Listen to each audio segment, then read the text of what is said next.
Bore da bawb, bore da aelodau Pwyllgor Craffu Partneriaethau.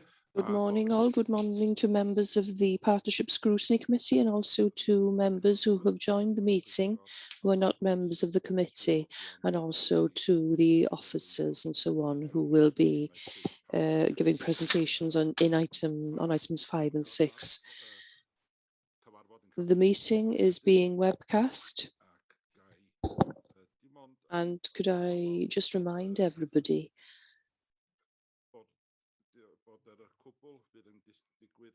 that all that will happen in the chamber is open to the public for viewing live or for it to be recorded for later. I can just explain about the item 6, please. Members will have received an email yesterday afternoon, from the external speaker, in which there are references to a number of names of residents and members in the community. Can I please ask everybody please to refrain from referring to any names mentioned, please? Okay. In mind now, we will move on. We'll move on to declarations of interest. Yeah, I'm sorry, apologies. Can we have apologies first then, please? Apologies from Councillor Jeanette Chamberlain-Jones and Councillor Ann Davis. Yeah, it's very remiss of me. I should have mentioned, by the way, the reason why I am in the chair is because Jeanette Chamberlain-Jones is unable to attend today's meeting due to ill health.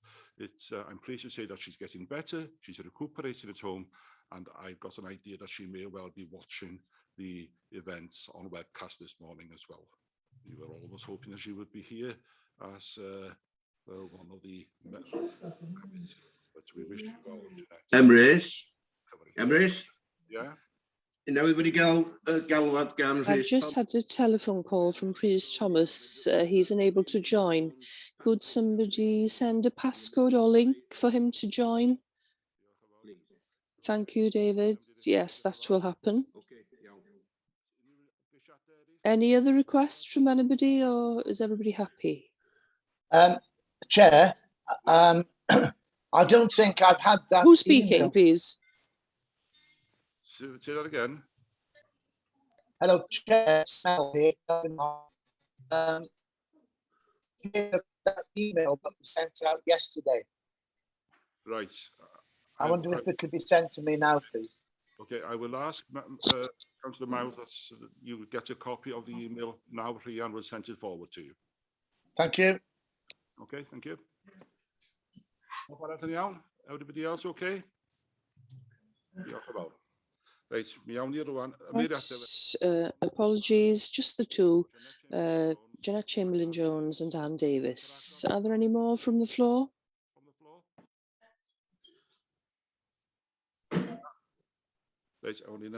Right, so we'll move on to declarations of interest.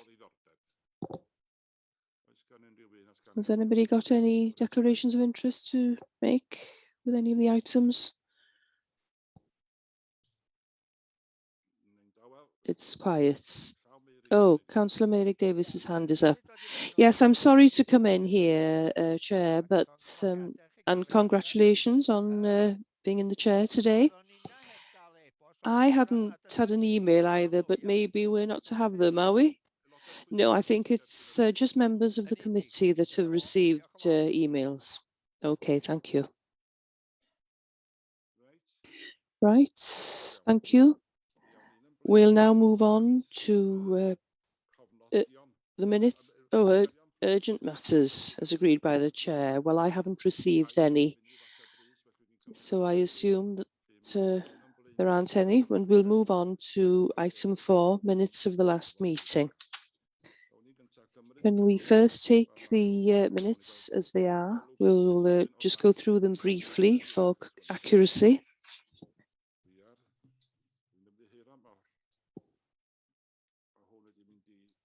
I apologize. iPad's playing up.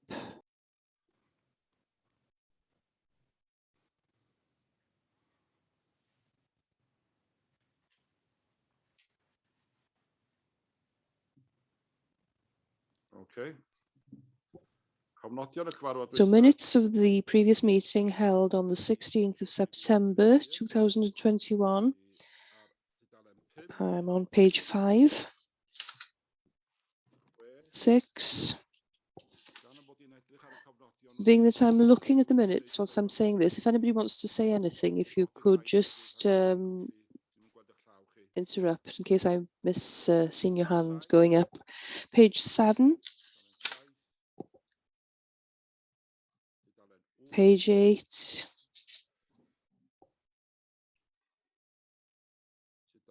page 9,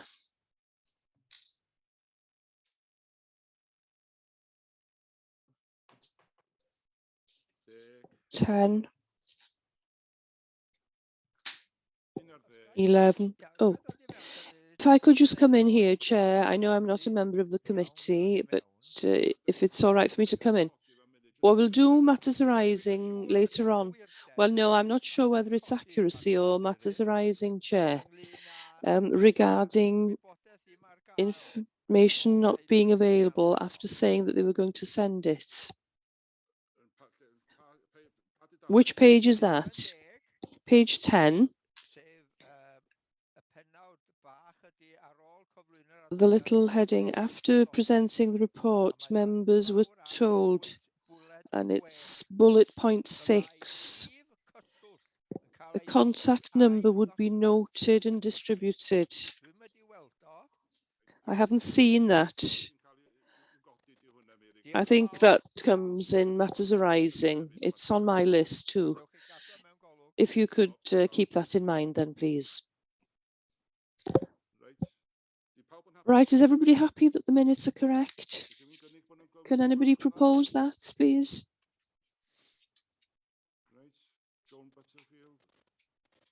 Joan Butterfield and seconded by David Williams. Right, thanks very much. We'll now go to matters arising. Sorry, does everybody agree that we accept the minutes as a correct record? Thanks very much. So we'll move on now to matters arising from the minutes, and we'll go back to page 5.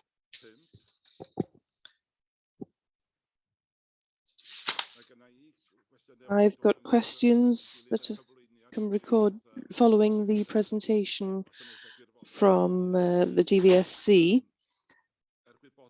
For information to you, the Market Hall in Ruthin will reopen officially during the first fortnight in December. Their new websites will be available by the end of the year, and the AGM of the DVSC will be held on the 30th of November 2021. So those are the information details from that presentation. I can't see any hands up.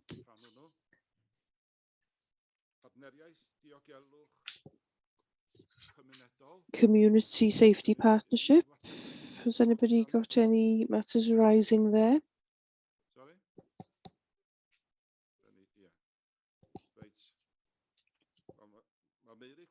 Merrick has mentioned the item, the bullet point 6 in part 6, if I remember rightly.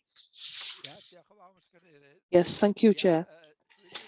Yes, I don't seem to have had the contact number that was to be circulated. And if I can, whilst I'm speaking, Chair, bullet point 7 too, it's been minuted to contact the police on 101 regarding emails, but there's no email address for us to contact, should we want to contact them by email. Priyan, could we assure that the contact details are circulated? Well, yes, it has been circulated really in the document that was sent to members of the committee on Monday. in the information brief. I can send that information on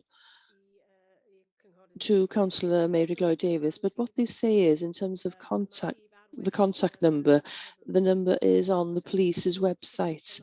There isn't a particular contact person because the personnel changes so often. There's also a report there on the statistics on rural crime, the rural crime figures they call them. Are you happy with that, Councillor Mary Lloyd Davis? Well, I'm not sure why the police have to be so secretive about their email. I'm not asking for a personal email. I'm asking for a departmental email so that we can complain or send messages that are incorrect or dangerous.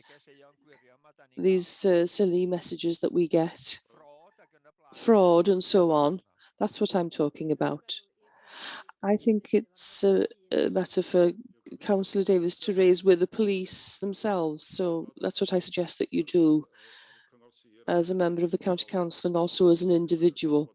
I'm sure it's a concern for many others as well when they fail to get in touch with the police in a convenient way. This may be a good place to remind members that there is a special meeting, council briefing, full council briefing on Monday, and North Wales Police will be present at that meeting to discuss county lines specifically. But I'm sure there will be an opportunity there too for members to ask for the most convenient way of contacting the police when issues do arise. So that's just a reminder there for you to think about that. Right, so we'll move on. Any matters arising on any of the other pages? No.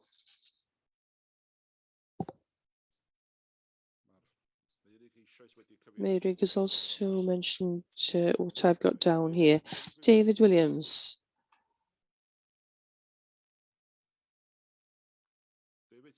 David, you're on mute.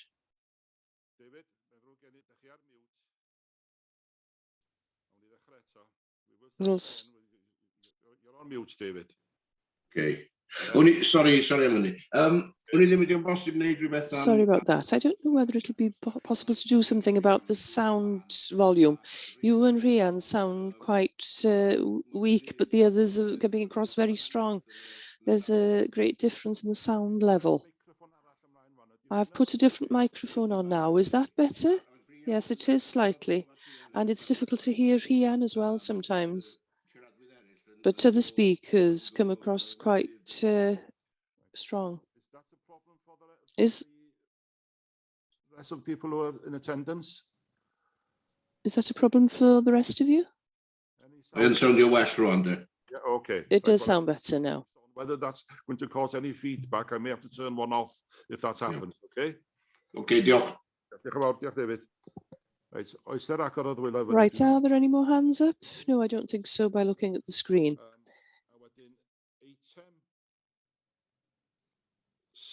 Item 7, Scrutiny Work Programme. I just want to explain, with regards to paragraph 3, we're talking about the North Wales Economic Ambitions Board. There was an expectation that this would be discussed at the meeting today, but there are reasons why this has been postponed or cancelled. I'll let Rian explain the reason for that, please. Yes, the reason is down in today's work programme. It's in paragraph 4.9, and the reason was that our timetable for this committee in terms of... Can somebody turn their microphone off, please? The reason is that because the timetable for getting reports ready for today's meeting didn't quite fit in with the North Wales Economic Ambition Board in terms of getting their reports agreed. We were 1 or 2 days out, so there was no possibility of getting it to this meeting, but the report will be presented to you on the 16th of December.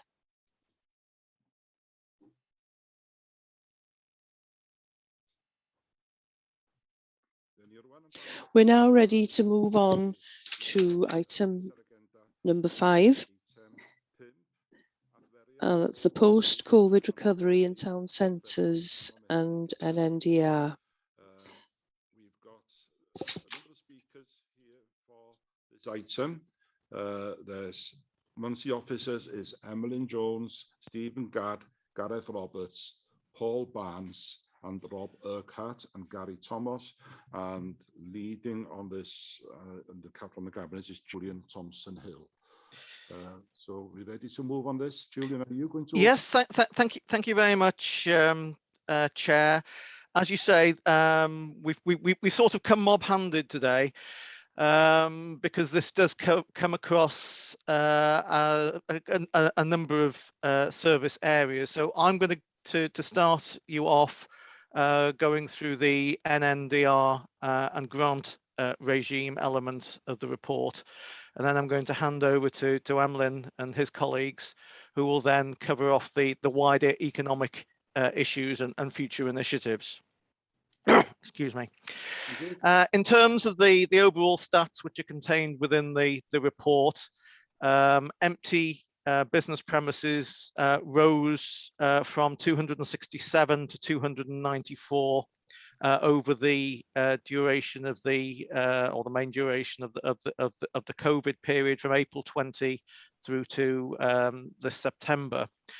However, the number of business premises registered for NNDR also increased from 4,361 to 4,455.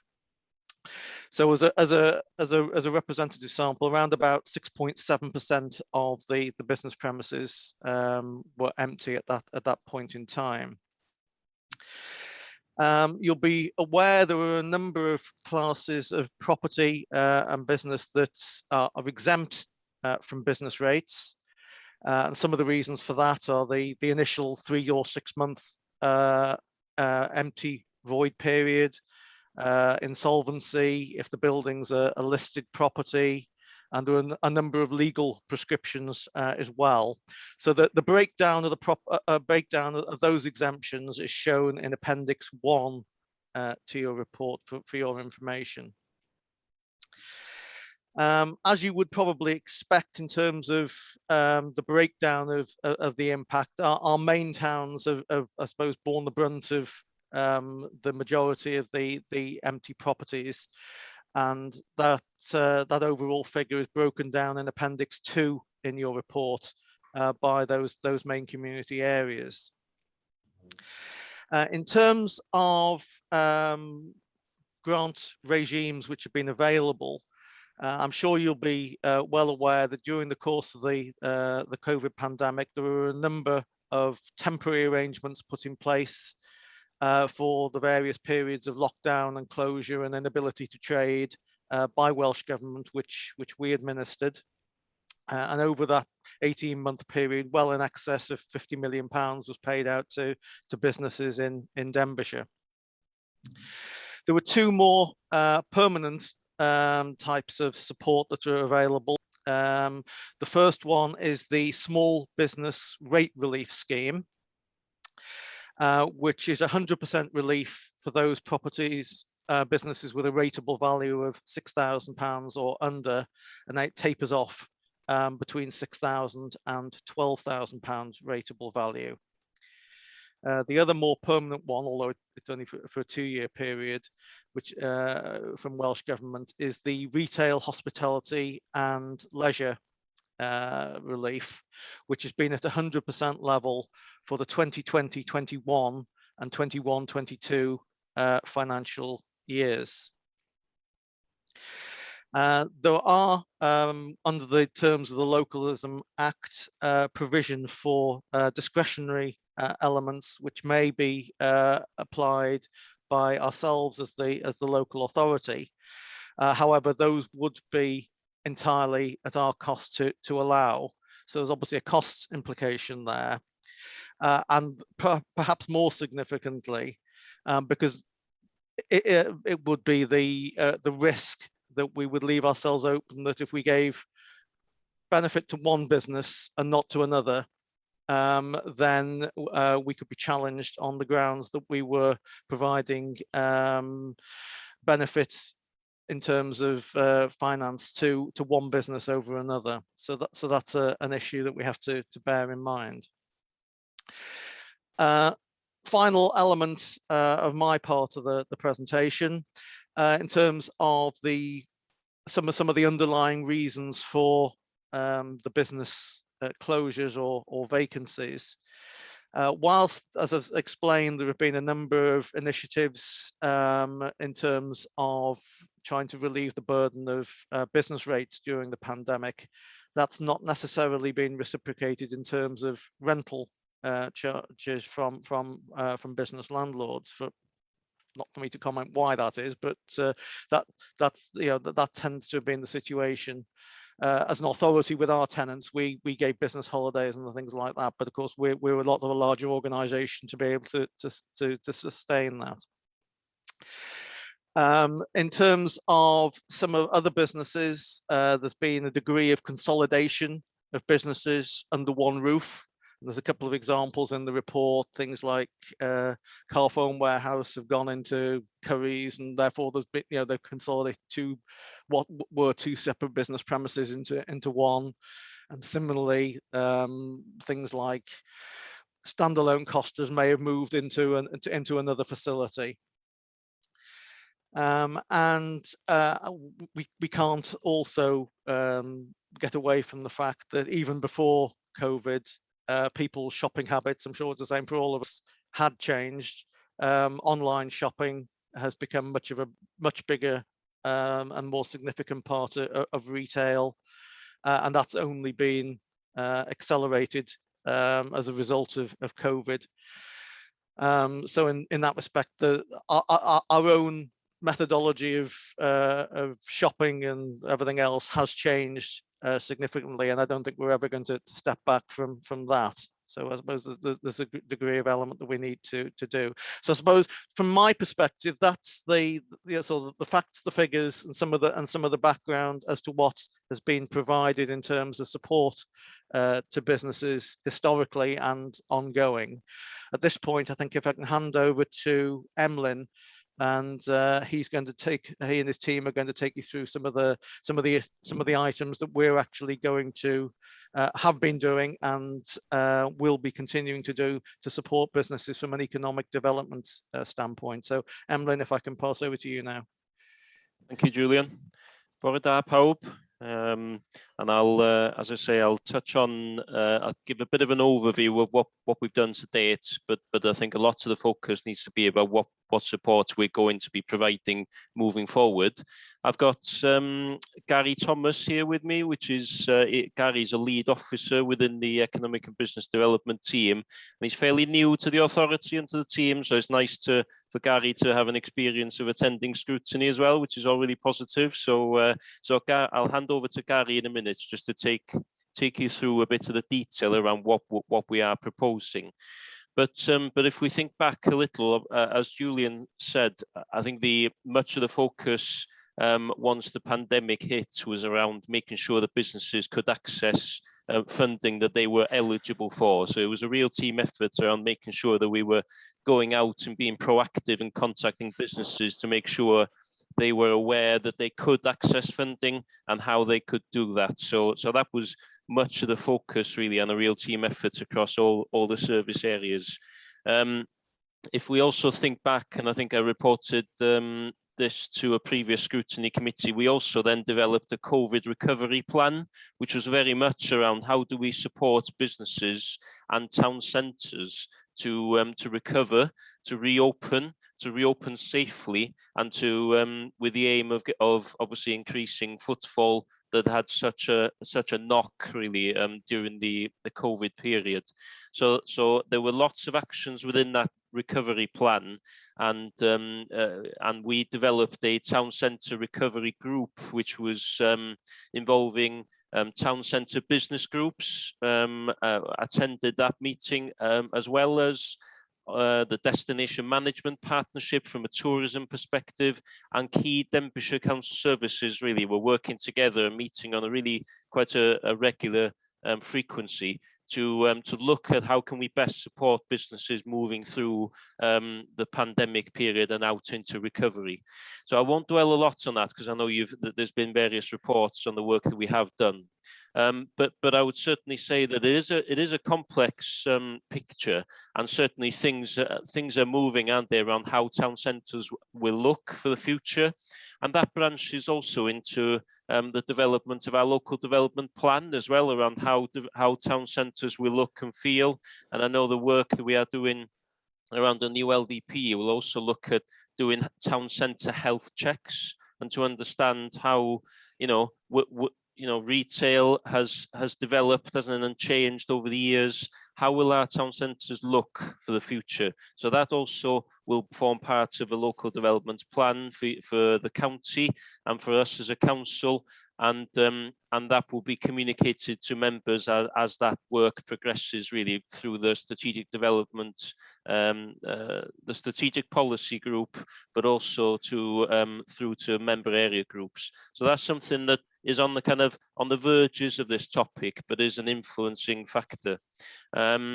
Clearly, you'll know also about lots of work around Welsh Government's Transforming Towns funding, and Gary will take us through some of the projects that we're looking at for town centres for the future through accessing Welsh Government funding.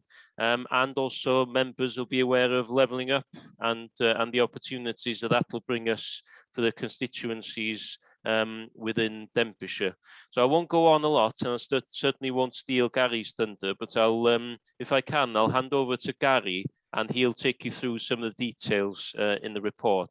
Gary, hopefully you can hear me and hopefully you'll be okay to take over. Thank you. Yeah, thank you, Emlyn, and thanks for the welcome as well today.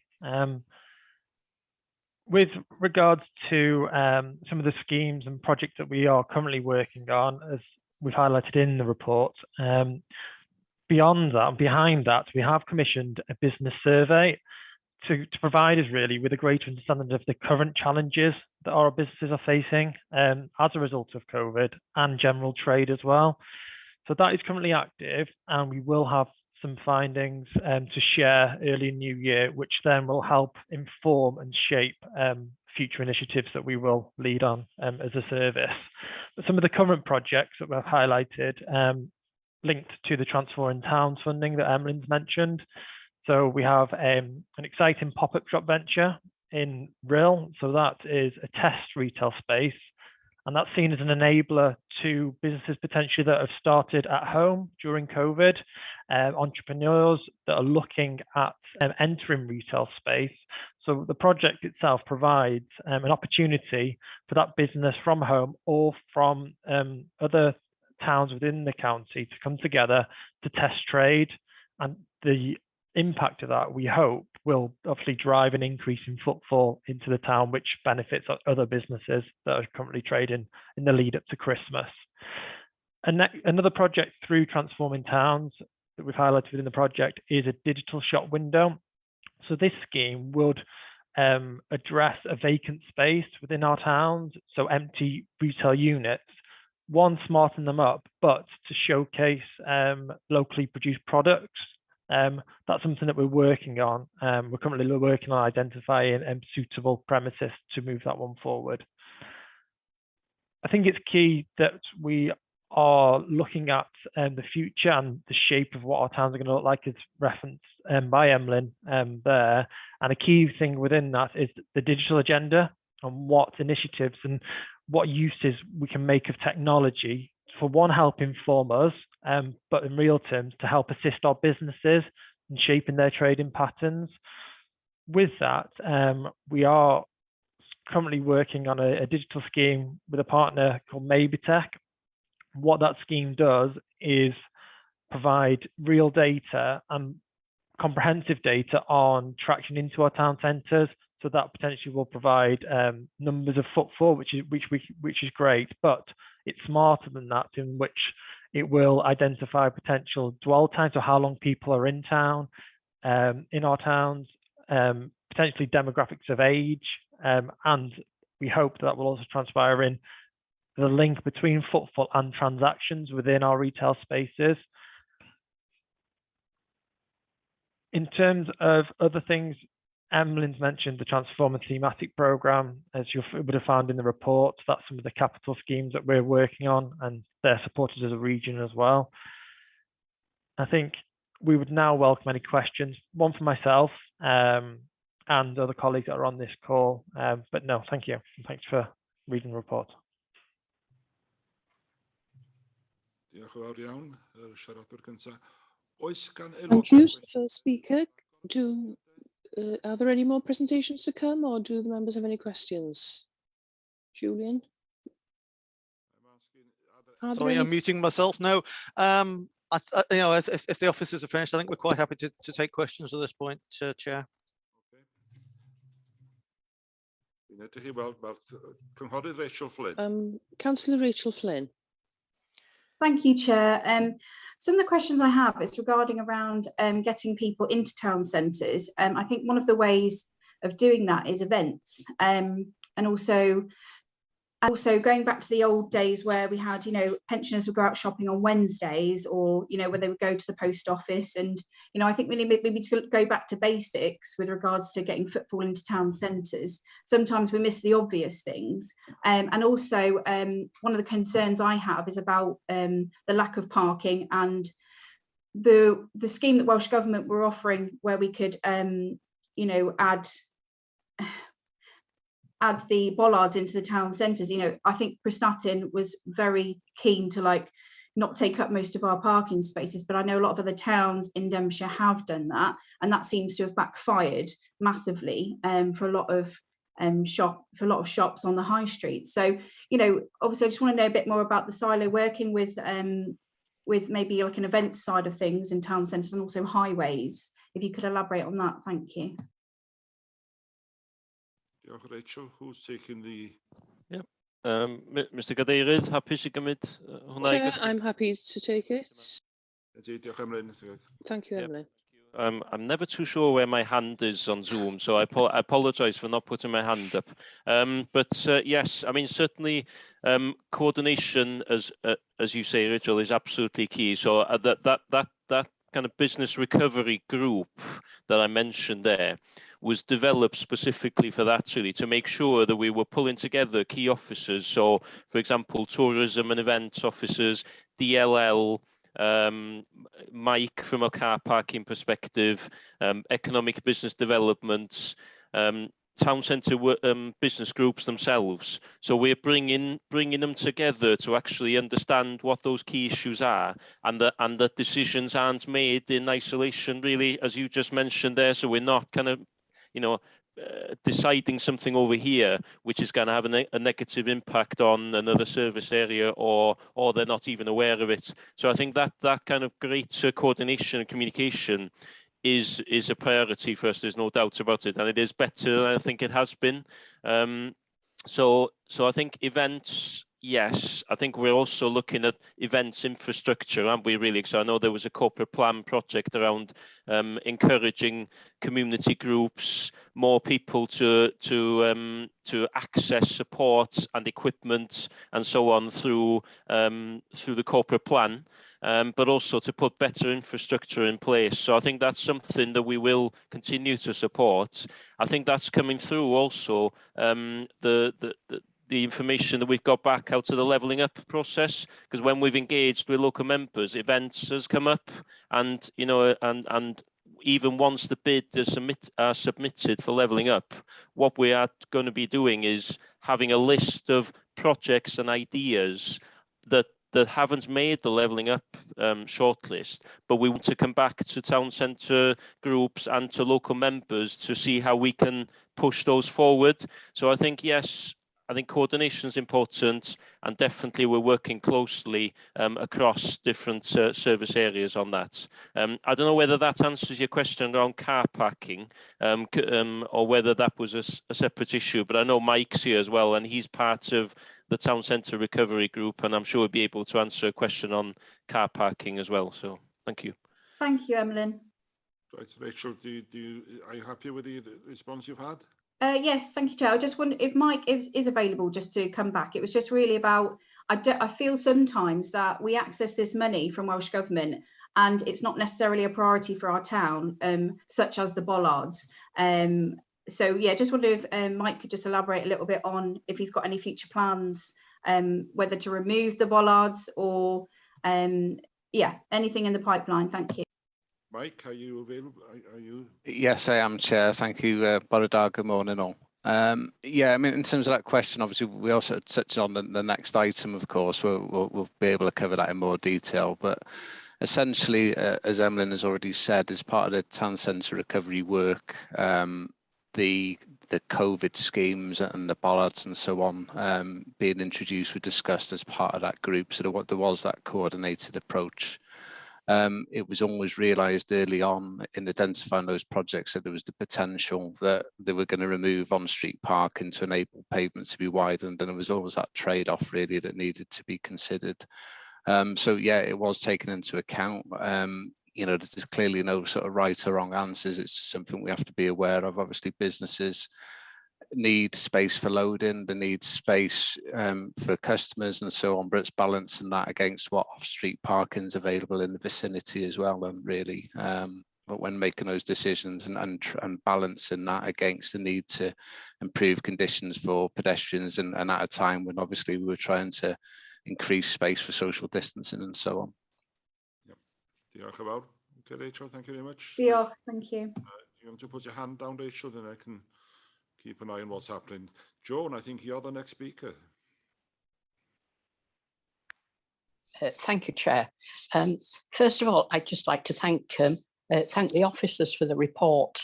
I think it is encouraging, I might say, and also to thank, although I know that Julian isn't an officer, but I think the finance department have done absolutely tremendous work.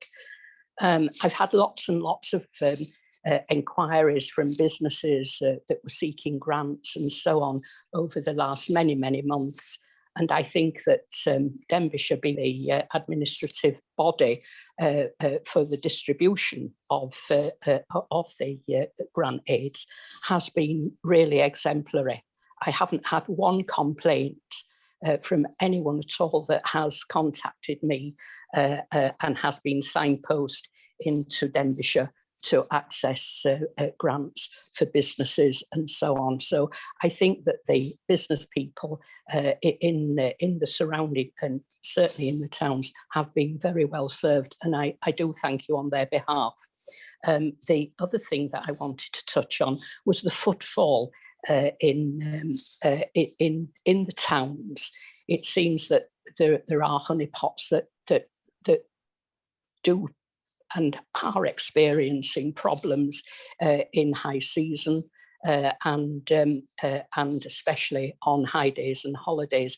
And so I'm wondering if part of the town centre recovery group plan might perhaps look at some sort of imaginative transportation from town to town, from or around the village areas.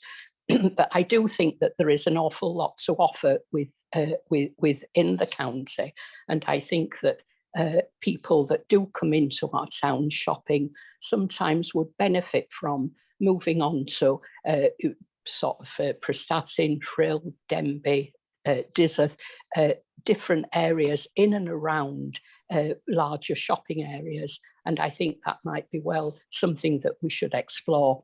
And just to touch on it lastly on the empty properties, if I may, I wonder if we're doing any work. I'm hopeful that the town centre recovery group, it seems to have all the right ingredients there.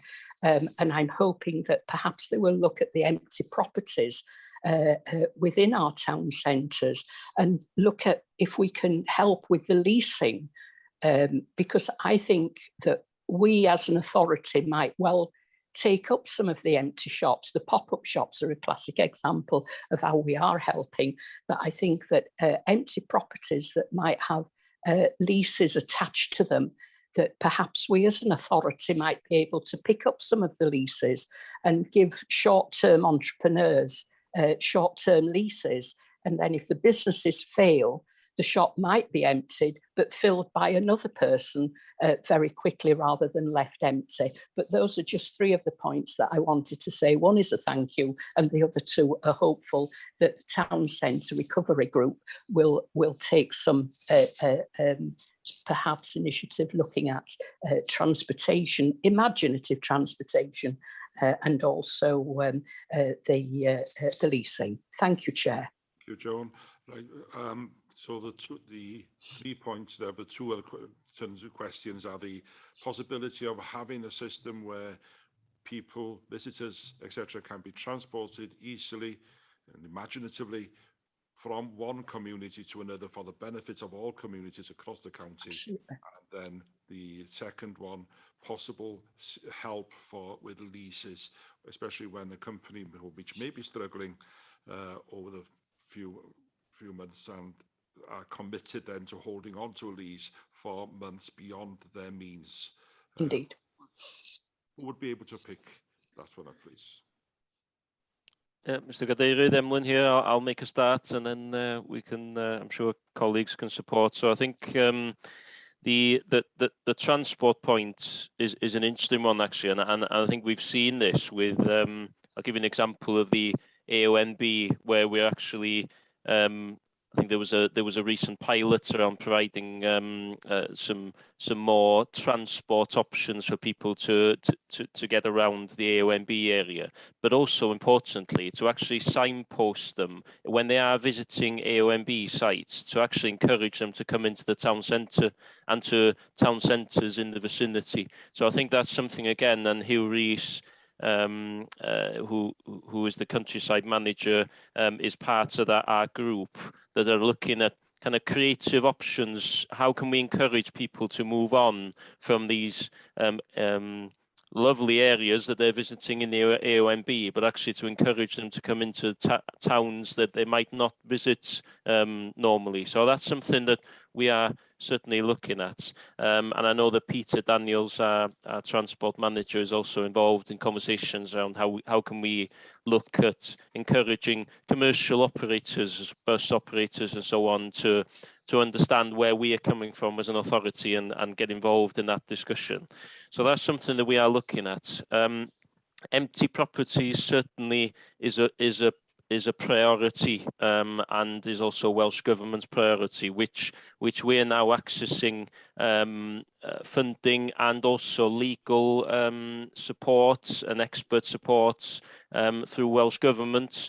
So again, I would hope that support that would be being provided there, as well as our own legal services, to look at all options around empty properties, including encouragement, enforcement, and any other options to actually make better use, get businesses into those properties, and particularly new starters as well, and encourage the pop-up options that Gary's mentioned. But I don't know whether Gary's got anything else to add around the empty properties and pop-up shop pilots and so on that we are doing. Anything else you want to add, Gary? Dale, thank you, Emma. I think you've covered it there. I think we're considering numerous options, aren't we? We're clear that there is a need. There's a clear need, and it's about us accessing Welsh Government funding and exploring other options. But it's high on our agenda. Thank you.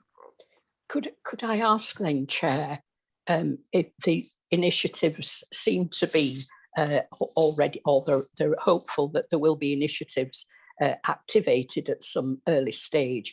Could I ask then that Emlyn and Gary perhaps give updates to the MAGS meetings, perhaps every 3 months, to the MAGS meetings throughout the county, to give them a flavour of exactly where we are and perhaps where we're going in the future, rather than wait for a scrutiny, which we might not be able to do a scrutiny of the service for perhaps another 12 months. There will be then a new council in place, and it's good for them, whoever the new councillors are, to keep on board with exactly what's happening, and rather than wait for a scrutiny. Thank you, Chair. Thank you very much. Yes, I don't think that's an unreasonable request. Emlyn, are we okay with that? Hollol, I've no problem with that at all. Obviously, we really think it's important to let local members know about future projects, and I hope we do that. But certainly, I'm happy to come along to all the mags, and I think it would tie in quite nicely to follow on from the meetings that we've had with the mags around the levelling up, and then to look at then the regeneration projects and the town centre development projects that kind of come out of that process. So happy to do that, and I'm sure officers will be we will work with Democratic Services and the mags to get them on the forward work programme. Thank you. Christine Maston, your hand's been up. Thank you, Chair. With regards to the pop-up shops, I think it's a brilliant idea, but perhaps it's quite scary as a retailer to sort of fill a complete shop. Have officers considered having a big store with many sort of artisan sort of producers as being part of it, sort of pulling collectively a group of people together? I know I've visited a place in Liverpool city centre, and this is what they did. And it was a lovely place to mooch around, but clearly it was quite separate people trading. And I thought that was a very good idea, because the shop is quite scary. The other question I wanted to ask is concentrating shops. Can you sort of pull shops that are situated on the outskirts of town, encouraging them to come more into the middle of towns, so that filling up the sort of empty, vacant sort of shop fronts, has that been considered, and how proactive are you on that? Thank you, Chair. Thank you, Christine. We may have lost part of your... Oh, no. We got the last part. We got the question in the end. But okay. If we don't get a reply to the bits we might have missed, then maybe you can remind us what it was, but we can actually pick up on the last part about the possibility of attracting jobs, etc., on the outskirts of the town to move towards the centre of the town. Yeah, diolch, Mr. Cadeirydd. I'm sure that Gary will come in on the point around the options that we've looked at, and you're right, though, that there are examples out there, aren't there, that we need to learn from, and I know we've visited other areas as well to understand what's been done elsewhere. Gary, I don't know whether you want to pick up on that point around options that we've considered and so on, and then I'll pick up on the second question afterwards. Thank you. Yeah, of course. Thank you, Emily. And with reference to Councillor Martin's question, the pop-up that we are running in Real is going to be in this very, very similar format to which you've positively highlighted in Liverpool. So it is going to be a space with multiple producers together. So they will have their own trading space within a open market, in effect. So there's going to be a potential mixture there. So we will have traders that will be present. We'll also have an opportunity for startup businesses where potentially they have a full-time job, but they have a side business of a weekend, so they can showcase their business. But we're going to have a transactional option, so their goods can be sold as well, and when they're not present. So it has been considered, and you're right, we see that it is a challenge to take a big space for one business. So our pop-up that we are running this time is a multiple multitude of businesses coming together within one space. So it's going to have a bit of a market feel within a unit. Okay, diolch. Diolch, Mr. Cadeirydd. Is it okay if I add to the second question now? Is that okay? Yeah, diolch. Actually, businesses moving into the town centre and encouraging the movement of businesses obviously links into the point around empty properties. There is a priority for most governments at the moment called Town Centre First. And I think there's certainly been lots of communication from most governments around encouraging businesses to establish or to move into the town centre and the boundaries of the town centre. So I think that's certainly something. I haven't got all the information on me today, but I'd be happy to circulate some information about that to members after the meeting today to provide you with a bit more information. But I think it does link into the points around the the local development plan as well, and the development of the LDP for the future for Denbighshire. What will town centres look like? What will be the makeup of town centres? And it probably will be very different to what it's been up to now. So I think that's something that will be developed through the strategic planning group, and local members and our officers under Angela Loftus will come out to the MAGs to take you through that process and to understand the research that we are doing around health checking town centres, and how planning policy and other aspects will help to influence that in the future. So town centre first, yes. Welsh Government priority. So I'll share some information after today, which I haven't got with me today, but it certainly forms part of the work of the LDP and how that's going to be taken forward, which you'll all be part of as we come out to the MAGs. Thank you. Hopefully that answers the question. Thanks very much. Yeah, that's lovely. Thank you. I'm just thinking of that question too now. I believe it's a famous Swedish furniture store is about to open in the middle of the City of London in Oxford Street, which normally you would associate that store with out of town centres as well. So maybe we can watch to see what happens there. Thank you. David Williams, you're next on my list for speaking. Diolch yn fawr. You need to unmute yourself, David. David, you're on mute again, I'm afraid. There we go. Is that better? Okay. Just very quickly to amplify what was said about transport.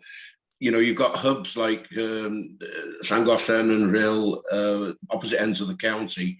There has to be room here for, I think, a mixture of Denbighshire-led private enterprise, basically. I think has been touched on.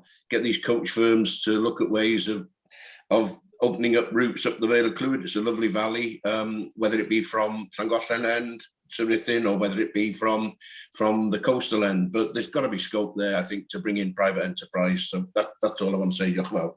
Diolch yn fawr, David. Yeah, absolutely. Diolch yn fawr. Melvin Mile, you're next.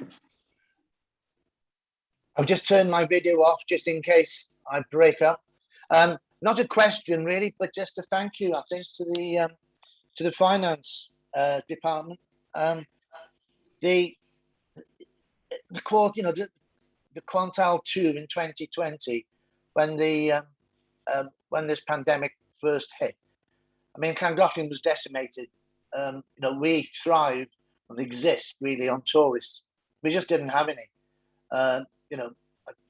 It took until the end, until the summer, really, for people to start coming back, and they didn't come hurtling back initially, and then, and then everything got going again until we had the winter closed down.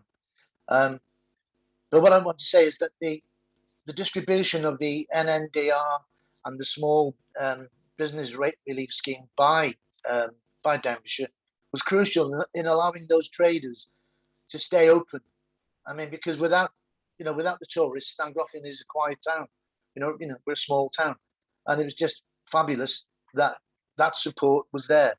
And just being very parochial again for a minute, and we're talking about town centres being regenerated. We're very lucky in Llangollen in that we've been working on something called 2020 for over 3 years now, and it's just about now coming to fruition. The paving, we're having much wider pavements in Llangollen. York stone being laid down. It looks beautiful already. It's something that should have been done in Llangollen years ago. Luckily, it's been done now at just the right time. It'll be a great start for this town to get going again. Thanks to the finance department, and thanks to Mike Jones and his team for sticking with us on the 2020. It's really going to show a benefit for Llangollen. Thank you very much. Don't think there's a question there. It's just a statement which will be appreciated, I'm sure, by those who have been listening there. Rachel, you want to come back possibly, do you, on what you've heard? No, thank you, Chair. It was just a separate question. I have two constituents in my ward that had businesses in the town and separately had issues with drainage and rogue landlords, and they were almost pushed out of their properties and eventually set up businesses from their homes. Just what support can Denbighshire give to private businesses with regards to enforcement to these rogue landlords to make sure that their premises are fit for purpose, as that is a problem sometimes. Any response on that? Yeah, diolch, Mr. Gadeirydd. Thank you, Rachel. So I think we've certainly, where these types of issues obviously are posing health and safety risks around the state and condition of premises, then we can certainly intervene. I appreciate it's difficult and sensitive often, isn't it, between a tenant and a landlord, but you know, it's pretty comparable to a private rented sector kind of, you know, situation really.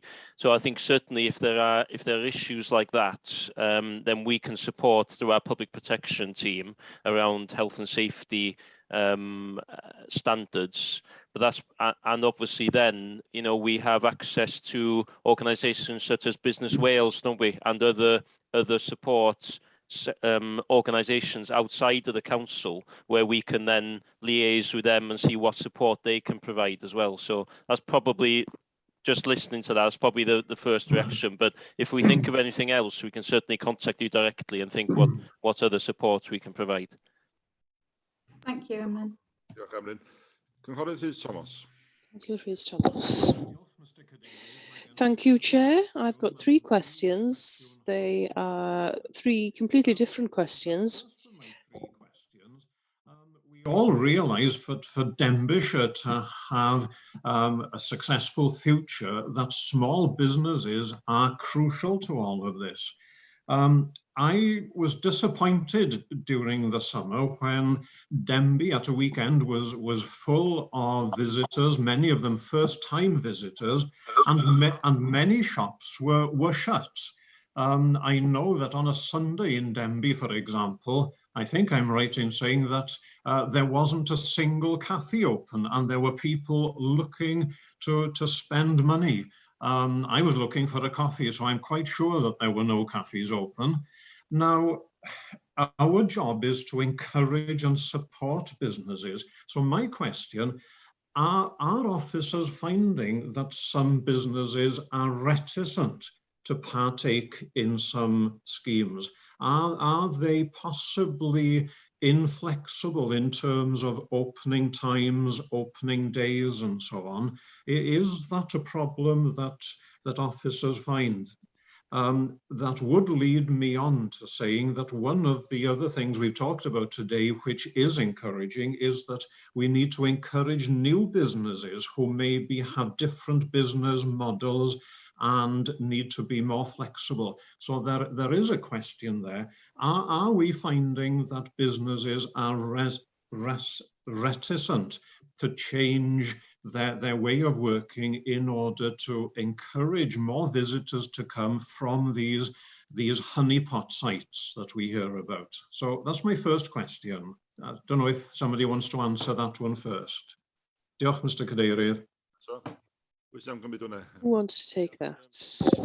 Thank you, Chair. Because I'm sure he's got some evidence and information from the discussions we're having with businesses. But certainly, Gary mentioned at the beginning there that we are, well, there was a regional business needs survey done some months ago as part of COVID recovery. So we've got some intelligence from that. But also we're, as Gary mentioned now, we're doing our own specific survey, which of course we'll want to share with members before it goes out, and to make sure we can get your support to actually cast the nets as wide as possible to get really good feedback on that. There might well be an opportunity to look at adding some questions around that point specifically that Councillor Thomas mentioned there. So we need to gather as much information as we can do to understand whether there are those issues and what can we do about them. But I don't know, Gary, I don't know whether you want to add anything around information that you've gleaned from the EBD team and from businesses in particular.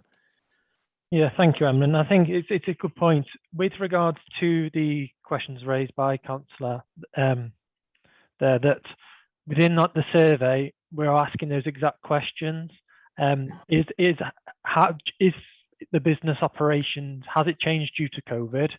And in which way? And at the same point, for town centre businesses, what their plans are moving forward to take advantage of the new spending patterns, new footfall patterns that we're seeing. But within that, our own survey will bring that data to us to then help inform what actions we'll take as officers to support those businesses moving forward.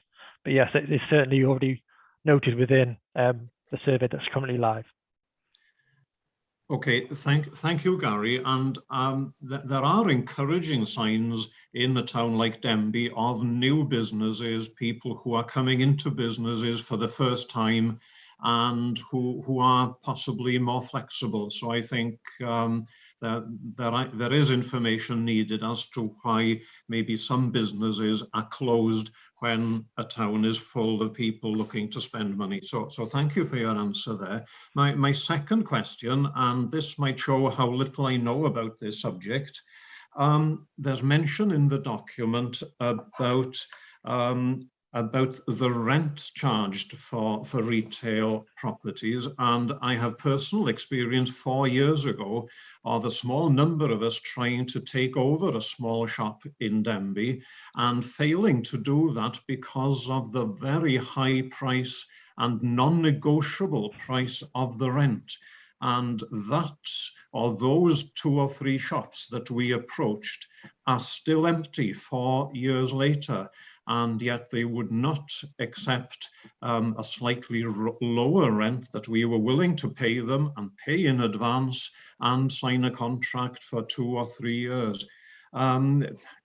I suppose this is something which the council has very little control over, but is this conversation happening between officers and the landlords? It's not exactly that we've got a John Lewis in Denbigh. I think it'd be quite busy if we have, but I know that shops like that have pulled out from various shopping centres because of the high cost of rents and so on. But on a smaller scale, is that a problem, do officers think? Thank you. Before you answer that, can I just tag a question onto to that's one that Councillor Thomas just asked now, in terms of the rent of a property. Now, that if I had a domestic property which was empty for more than 6 months, I would be obliged then to start paying the domestic rates for that property, whether it's occupied or not. Does the same apply to business premises? So I can tag that onto your question if you don't mind, Chris. Okay, diolch yn fawr. Mr. Gadeirydd, sorry. No, go on, Emlyn. I was just. Oh, sorry, Julian, carry on, and I'll come in afterwards with anything. Yeah. Yep. No, that's fine. I was just going to say. I mean, to a certain extent, it is. Well, to a large extent, it's very much out of our control, as you indicated, Rhys. And clearly, there's a whole wide range of landlords that are involved in this, from somebody who might just have inherited a property, and owns one shop, and they might live locally, in which case they might be more inclined, to somebody who, it's part of a huge portfolio and they're located somewhere at the other end of the country, and it's just a business agenda, and it's a number. And it's very difficult to I mean, I don't want to put words in Emlyn's mouth, and I'm sure we'll come back, but it's very difficult to influence certainly the latter class of landlord. As I say, obviously, we took a decision that we would, for our tenants, we would do that because we're a local authority and we're in a position where we could do that. Clearly, some people, it could be a significant portion of their income comes from the rent of one property or a couple of properties that they own, and they might well not have that flexibility. It's very much a horses for courses. But I'll hand over to Emlyn for perhaps more of a technical response. Oh, you Julian, at least you didn't say maybe they didn't like my face. I think that was a really comprehensive response, Julian. I got nothing much to add to that, but I think that's the experience we've had when we've tried to tackle eyesore properties and so on, when we're dealing with distant, landlords, the other side of the world and so on. So I think that's really challenging. But I've got nothing further to add to what you've just said there. Thank you. Okay. Sorry, perhaps Rod can just pick up the answer as to whether after 6 months. I think that's the case, but Rod, I'm sure, can confirm that. Thank you, Julian. Bore da all, and I hope everybody's well. In terms of empty rates in business and NNDR, dependent upon what the classification of the property is. So if it's, say, for instance, an office or a shop, it would get 3 months empty rates period. And then after that 3-month empty rate period, it would then be liable to pay, in effect, the same as if it was occupied. Okay, for an industrial property, factory, warehouse, and even, say, some of our units that we've got on our industrial estates, the exemption period would be 6 months, and then it would clock into a full charge. As Julian superbly mentioned earlier on, with regards to highlighting some of the exemptions, depending on so if it was a small rateable value ascribed to the property, it could potentially be below the £2,900 de minimis figure, in which case there'd be nothing to carry on paying. But the majority of the properties within the actual high street are above that threshold. They're typically retail in nature, albeit that there are some which are offices as well. And there would then be as I say, it would then clock into, in effect, a full charge. Thank you, Chair. Okay, thank you, and thank you for your patience as well. This was something that was raised yesterday at our pre-meeting, and even though I'm a person who likes to look at tables of data, I'm only asking for a very, very short answer. We were looking at the footfall figures, and we were wondering whether, from the footfall figures for the towns in Denbighshire, were there any overall trends that were apparent? Because I couldn't really see them, other than that there was a dip and there was an increase again. So very, very briefly, is there an obvious pattern there? Are there any town centres that are proving an exception to that pattern? And finally, if I can use Denby as an example, but this would be true for other towns, businesses are no longer just located at the town centre. Denby has a busy retail park. Denby has small and large businesses that have moved out to Colomendy Industrial Estate. So those places are very busy. It's so busy in Colomendy that you need 3 cafes there to provide lunches and so on during the day. So when we look at footfall, are we including those areas like the retail park, if it's Denby, and the other places that shops are found, or are we just looking at footfall in the actual, what used to be called the town centre? Thank you, Chair. Maybe we can add a quick question for myself, and how is the footfall measured? Yep, Mr. Gadeirydd, Emlyn here. I think I'll ask Gary to answer this one. He's probably got the operational knowledge of how the survey is undertaken. So thank you. Thank you, Emlyn. Yeah, so the footfall is counted by sensors that are located on entry points to our town centres.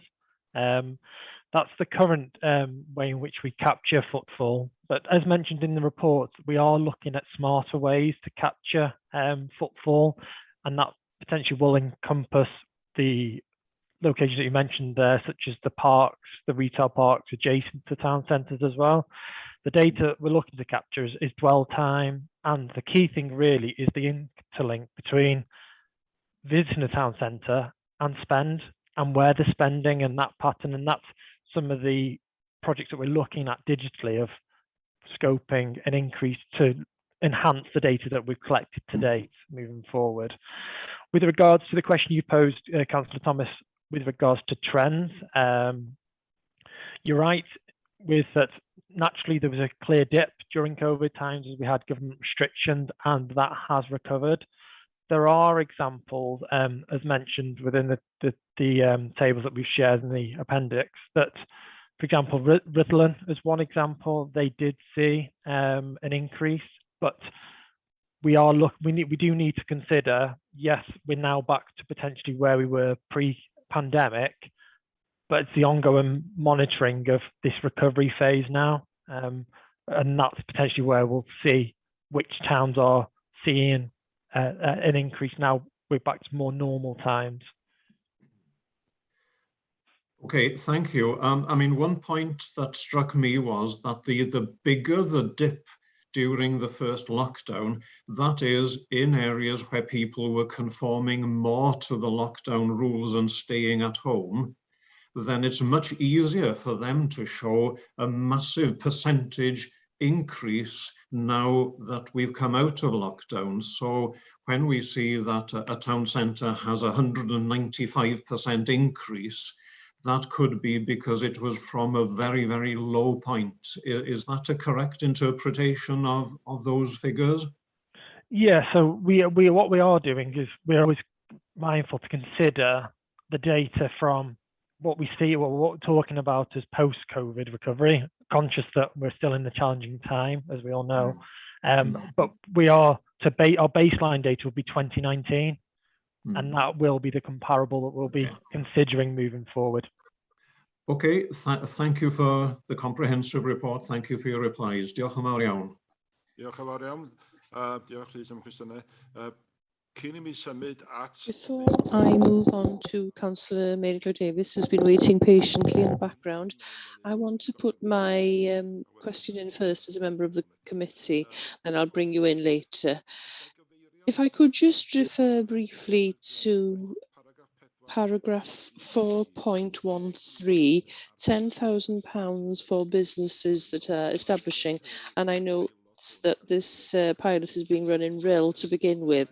I suppose there have been 22 responses so far. Are you proud of this?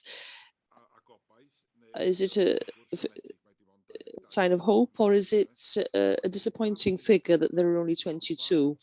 And when was the town centre entrepreneurship scheme established? If I can ask Gary just to respond on those 2 points, he's probably aware of the information. Thank you, Gary.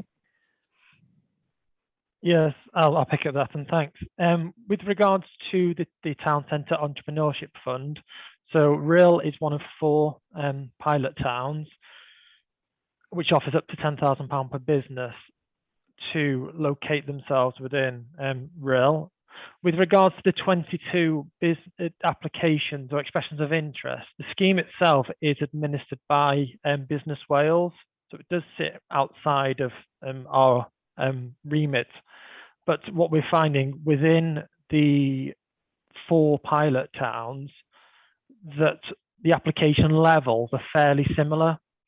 So whilst we're not discouraged, it is a pilot that obviously we'll see what the impact of that, and if it's decided at Welsh Government level, if it's going to roll to other locations.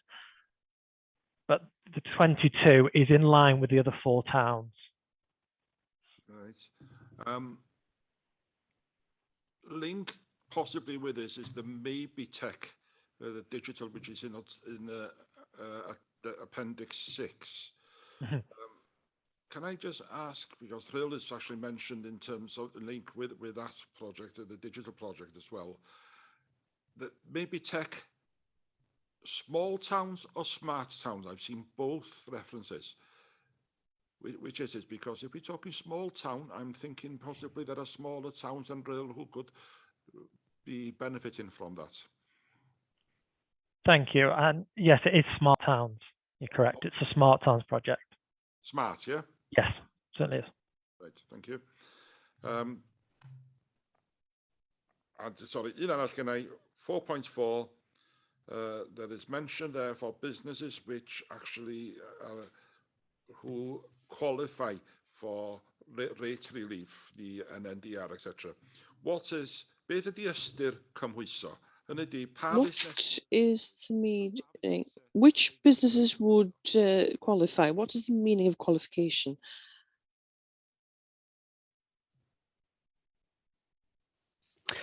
Thank you, Chair. In terms of the qualification for small business rates relief, a business, any business can actually get it as long as they're actually in occupation of the property and their rateable value is below the £12,000 threshold.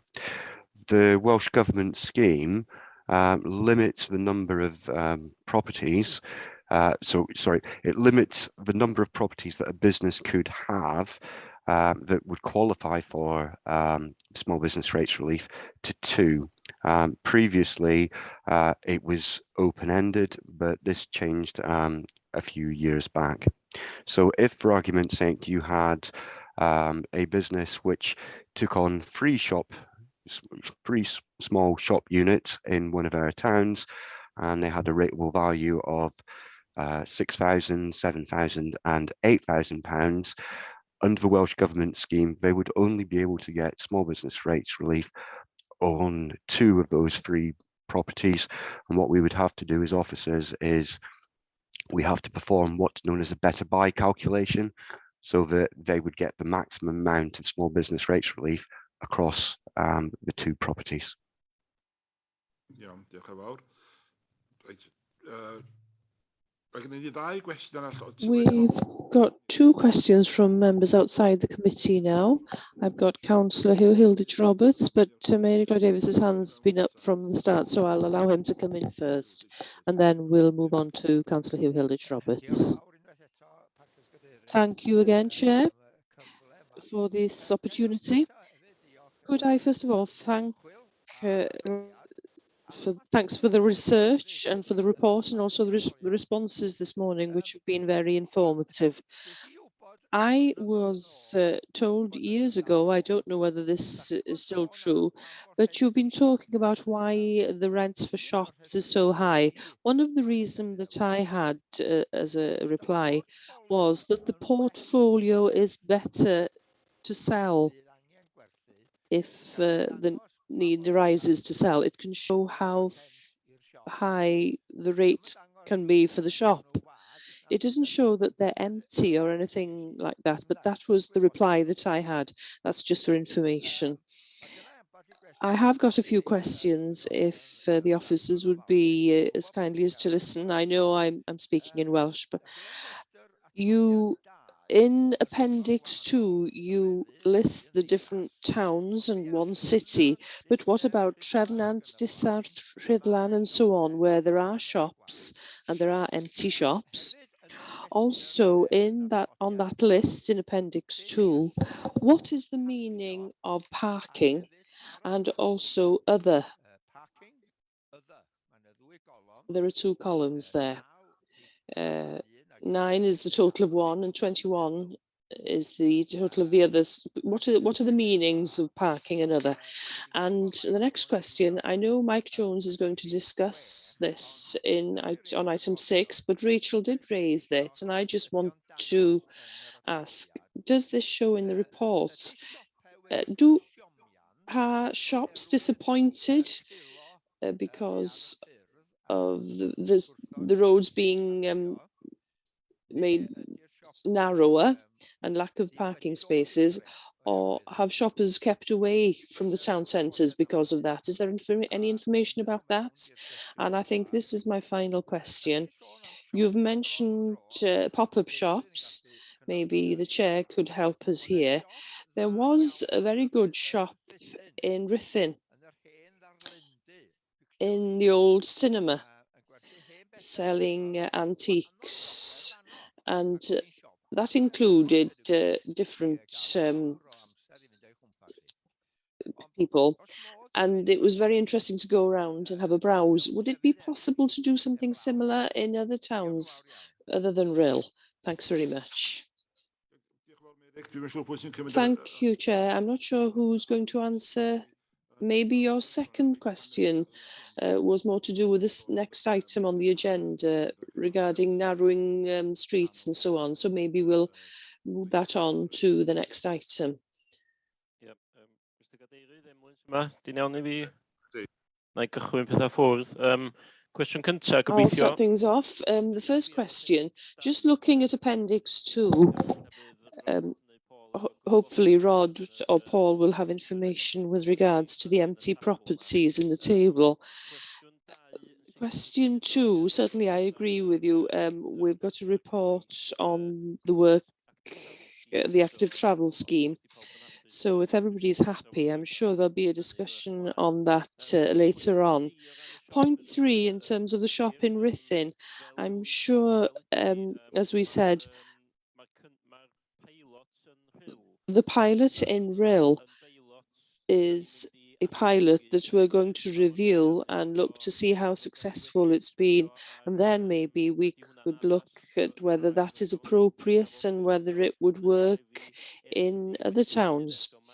So it is certainly a pilot scheme to learn from and to see then how it could be put into action in other towns. So certainly the plan is to learn from that and see how it would fit in somewhere else. I'm not sure whether Rod has got any information with regards to the first question. Thank you. Thank you, Emlyn. Thank you, Chair. Thank you, Councillor Davis, for your question. In respect of the data that's been provided in terms of your, the appendix, in terms of Appendix 2, there, at the time that the report was done, there wasn't actually any empty property within Trefnant on the business rate system. It could be that we hadn't been notified of it. However, quite happy to undertake a review and see where that actually is. In terms of your other point, what is parking and what is other in terms of the classification? Parking is where the valuation office has brought an assessment in, and it's parking spaces.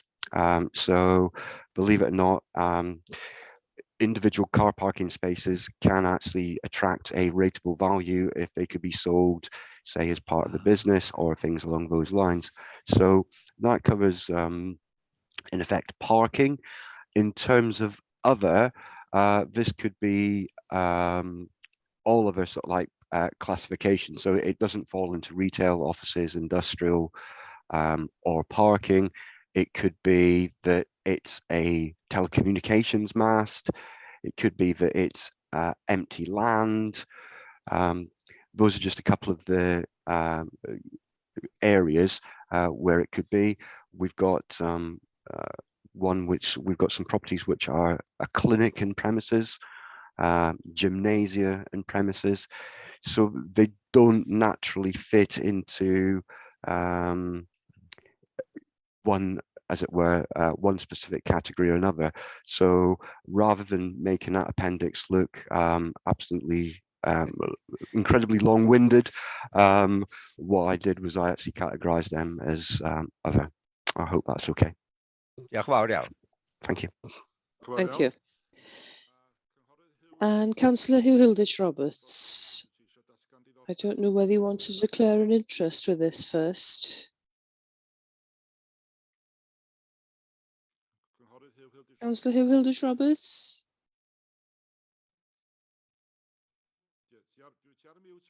You may be on mute. Thank you, Chair. Apologies, I can't find my hands here to put up. On the question before about the town centres are back to pre-COVID, really. Just to, I suppose, about declaring an interest that I have the two town centre business in Denbighshire. Just to give you a flavour of one of my post offices, is pre-COVID, the footfall was 2,300 people a week. We are now averaging about 1,200 a week. And it's taken a long time to get back up to that level.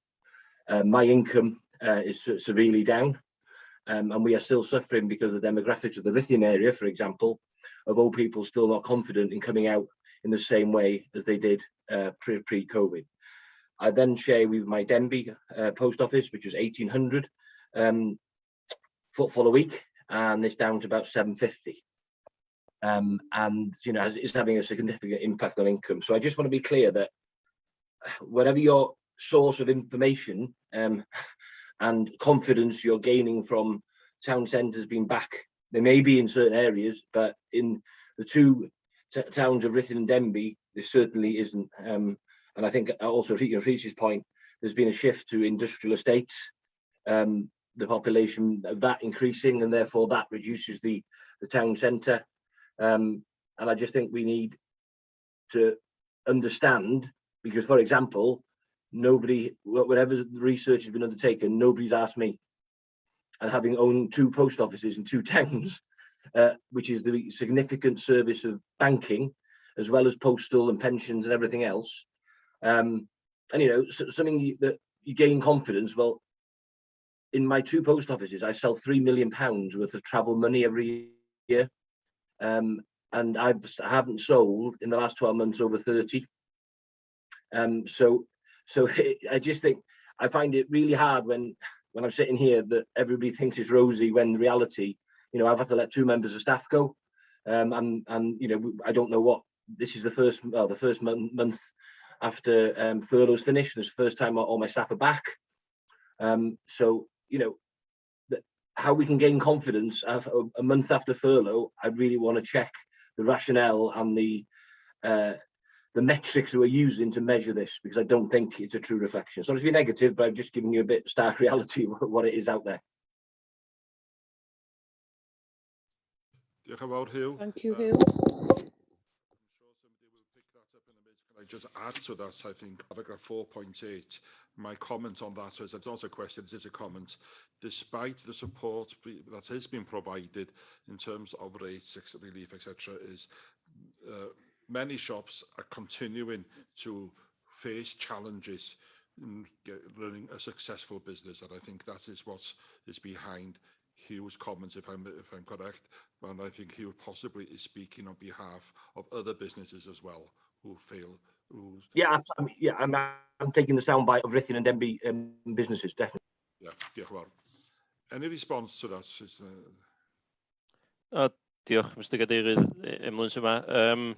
No, I agree. I think the survey is part of the story, isn't it, really? And the footfall figures is part of the story. So I think we're certainly not basing our interventions and on the support and so on, and how much support we're giving solely on the footfall figures. That's part of the information that we're analysing and so on. So I think hopefully, you know, the survey, you know, we want to push that out as much as we can to get that input, and obviously we'll share that with local members to get as much of a response as possible to understand about future needs. But hopefully members will get a reassurance from today that we're certainly not of the opinion that things are back to normal and everything's fine. It's actually, no, there's a raft of support that's needed for businesses. And, you know, we've seen lots of new businesses start up as well, haven't they, that possibly haven't had the support that they need early on. So I think I agree, it's not a rosy picture, certainly. The footfall figures is part of the story, and we're certainly not hanging back on the support that's needed, really. So diolch. Thank you, Hugh. Thank you, Emlyn, for the reply. We'll have to draw this to a close now. We've gone beyond our time here. Could I first now go to the recommendation? Paragraph 3, that the committee considers the contents of the report and provides observations on the matters reported herein. Considers the contents of the report and provides observations on the matters reported herein. Could someone propose, please? Seconded, Rachel, are you seconding it? Diolch yn fawr. Pawb yn cytuno? We all agree with that? My hand is up. You can see Can you me. show your hand is up if you agree, please? Oh, you can see me with the camera. Yeah. Diolch yn fawr iawn. Right. Awn ni'n ymlaen. Gawn ni gymryd egwyl o rwbyn munud. Can we have 5 minutes break? I'll vote for that, yeah. A comfort break and then we'll come back. I'm saying 5 minutes, we'll kick off as soon as we can after 5 minutes. Diolch yn fawr. Thank you. Agenda item number 6 on the agenda, where we will be discussing the COVID-19 active travel plan schemes that had been put in place in the Denbighshire towns during COVID. I don't want to take anybody's speech. It's something that's been scrutinised back in December last year. And this is here today because we've asked for an update in 6 months' time. I know it's longer than 6 months has gone by, but that's the purpose of this.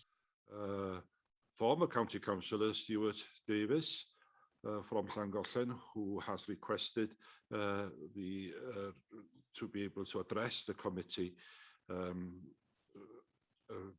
this matter, and that has been permitted by myself from the chair. It was my prerogative to whether to allow an address to happen or not, as is the norm. And yes, I'm happy for the address to take place. He was welcome to the meeting. You will be invited to address the meeting after we've done the scrutiny part with the officers and members involved first. And then after everybody have had their questions addressed, I will invite you to step in then, and then we will go to the recommendation as we can see on the report. Members of the committee will have received an email yesterday afternoon where there is reference made to members of the public in Llangollen and also to a member of this committee. All we ask is that we keep personalities out of any discussion this afternoon, please. We do not name names. We simply share our opinions and our concerns or our support for the actual COVID schemes, the active travel schemes that was put in place at the time. Diolch yn fawr. Brian, welcome to the meeting. We've already welcomed Mike and Emlyn for the previous part, and Ben has now joined us for this part of the meeting. So croeso Ben i'r cyfarfod hefyd. Awn ni gychwyn efo chi, Cynghorydd Brian Jones, sydd yn We'll start with you, Councillor Brian Jones, who leads on this matter. Thank you. Thank you, Chair. And very briefly, hopefully, I'm broadcasting live from sunny Rill this morning with a new pioneering full fibre cable connection, so there should be no need for me to turn my camera off again. So hopefully you can hear me clearly, Chair. I can certainly hear you. I'm missing the conservatory, but there we are. So, well, that's the. Possibly, anyway, we'll get to the matter in hand. So hopefully you can I'm coming through loud. Bring it closer to the microphone, Brian, because you sound a bit far away from me. Right. Shouldn't do. Everyone else hear me okay? Yep. Yep. Good. Right then, we'll get into it then. You've already mentioned, Chair, we were at Scrutiny back in December last year, on the 17th of December, with a report, and that report, as you're probably all aware, is included in this pack. And you've already mentioned, Chair, that we're here today for an update on that report. And so we've got the main officers here, Ben Wilcox-Jones, Mike Jones and Emlyn Jones. The schemes were implemented across Rill, Ruthin and Llangollen. And again, there's detail in this report this morning on how that progressed. That really is all I've got to say. So I'd like to invite the officers in just to run through some of the detail on the specifics of each of the scheme.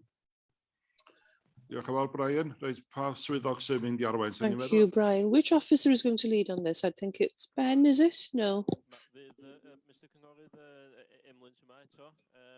Hello, Chair. It's Emlyn here again. Thank you to Brian for that, for starting us off there, really. And Mike will take us through the report itself. Ben's here as well, obviously, who was involved in all the schemes, really. Obviously, we as Brian said, we've been to Scrutiny in December, and obviously this report now will reflect even more about the schemes themselves, lessons that were learned during that period, and we've also done a similar exercise with SLT, so that we are also sharing any lessons learned from the schemes themselves, and if other services then could benefit from that learning, then we've done that already. So obviously Mike will take you through the detail now, but I'm sure many of you will be aware of lots of it from the previous report in December, so we won't dwell too much on that, but obviously we'd welcome any questions at the end. So if that's okay, just to pass you over to Mike and he'll take you through. Diolch. Diolch yn fawr, Emlyn. Before Mike starts, I'm sure a lot of the members will be drawing on their experiences in their communities in this discussion as well. So I'm sure it is, as you say, lessons learned is the important factor for us today, as opposed to having a post-mortem as we had back in December last year. But we'll move on. Mike? Thank you, Chair, and Barada, good morning again. So I won't go through the report in too much detail because hopefully you've all had a chance to have a read of it in advance of the meeting. As you've heard, when we came to Scrutiny last December, at the time that report focused on the process that had gone through, the purpose of the grants that Welsh Government had made available. And at the time we wrote that report, the schemes had been implemented in Rhyl, in Ruthin and Llangollen, and had only been implemented a few weeks earlier prior to that meeting. At the time now that we're in front of you, all three schemes have now been removed, and the Llangollen one was the most recent, which was removed in advance of the Llangollen 2020 scheme commencing, and following the relaxation to level 0 of the Welsh Government restrictions. The projects, however, in Ruthin, was the first one to be removed, and that was removed back in February of this year. And the Rhyl one was removed kind of end of April, early May of this year. In the case of both the Ruthin scheme and the Rhyl scheme, we did, of course, have lockdown, which came, or a further period of lockdown, which kicked in, you'll recall, 20th of December of last year, which unfortunately was only sort of 6-7 weeks after the schemes had been implemented, and went through a period of our town centres obviously being very quiet as a result of the lockdown. The Ruthin scheme, as I say, was removed within that period. The Rhyl one was there for the Easter period, but it was then removed shortly afterwards. You'll recall, hopefully from the original report, that the decision-making process around these schemes was based on, we did some engagements back in July of last year. The feedback from that engagement was then presented to the respective MAGs. The MAGs made a recommendation on the respective scheme for their town. And then following that, the lead member, Councillor Brian Jones, made a decision based on the recommendation. And the same decision-making process was followed for the removal of the schemes as well, just to make that clear in case that wasn't clear in the report. So unless Ben or Emlyn, if there's anything else you'd like to add, I'm happy to open it up for questions. Diolch yn fawr. I'm seeing Ben shaking his head. Emlyn, na? Dim byd i adio, diolch, Mr. Cyrd. Nothing to add, thank you, Chair. So it's open now to the members. I can see Rhys Thomas's hands up first. Rhys, do you want to come in? Rhys Thomas, mae dy lawr i fyny. Rhys Thomas, your hands up. You're on mute, maybe. Looking to see if any other hands up. I'll come back to his when I can see he's unmuted. Right, I've got it.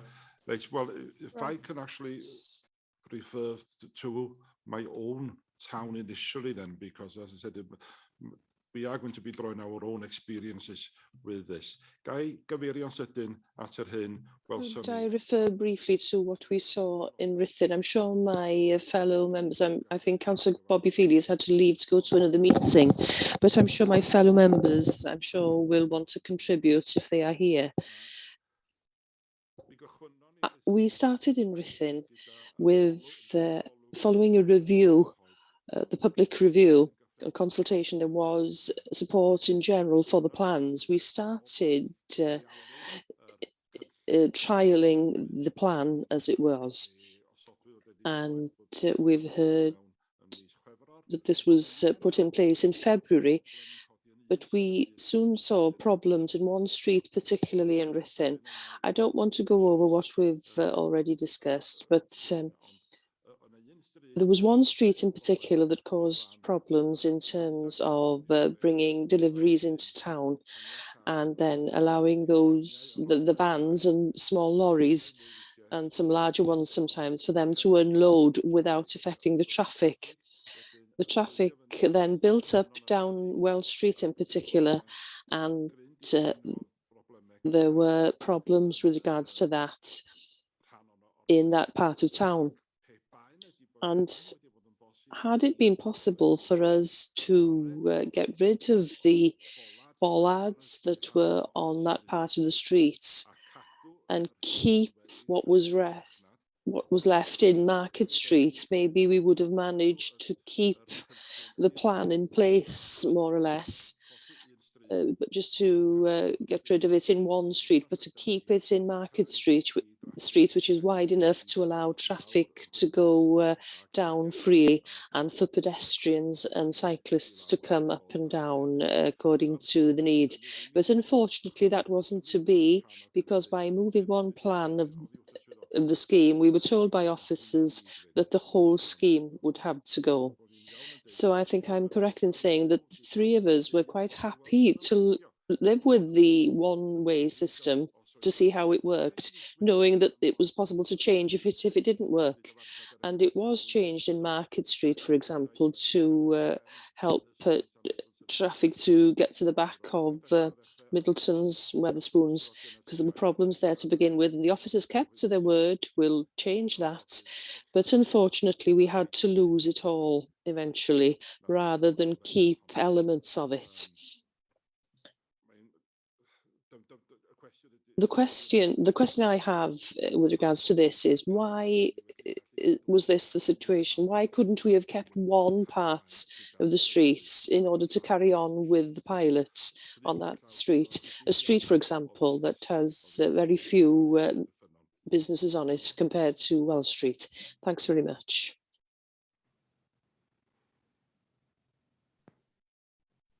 Okay, I'll answer that, Chair. I mean, the discussions we had at the time were that if we were to retain the one way on Wells Street, but essentially restore the width of Wells Street as it had been previously, there were two issues with that. We had safety concerns that leaving it, because essentially when you make a street one way, it does increase traffic speeds. So then if you're also removing the physical narrowing of the streets, which is what we'd have been doing, there was a safety concern from that. There was also a second issue with respect to the temporary traffic regulation order that had been made, because what essentially happened was that the grounds that temporary traffic regulation orders can normally be made are on things like for interest of public safety, such as perhaps there's an unsafe building, or there's in order to facilitate safe carrying out of roadworks, for example.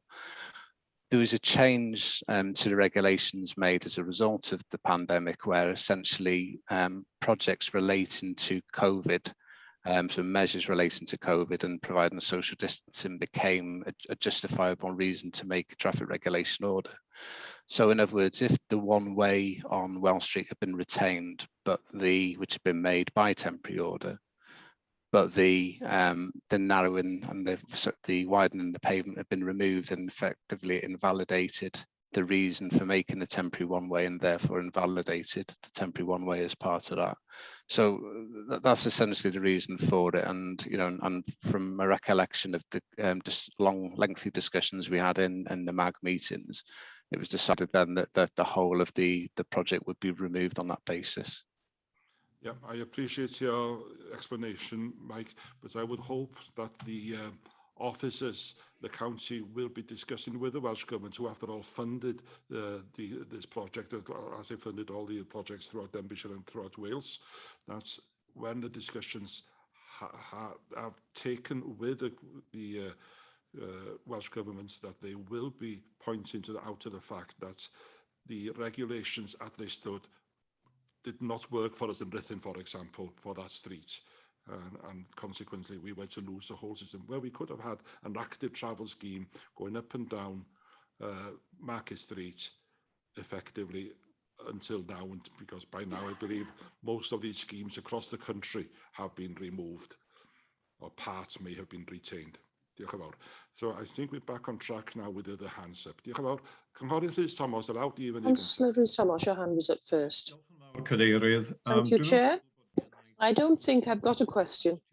I just wanted to say that when this scheme was first proposed, Denbigh Town Council voted for it, all the MAG members were for it, and I think what happened then was unfortunate, but my thoughts are with the officers who had to do something that was pretty impossible. So I'm not going to be talking about curbs and bollards, simply that this was an emergency scheme, and inherent in that word emergency is that you do something quickly.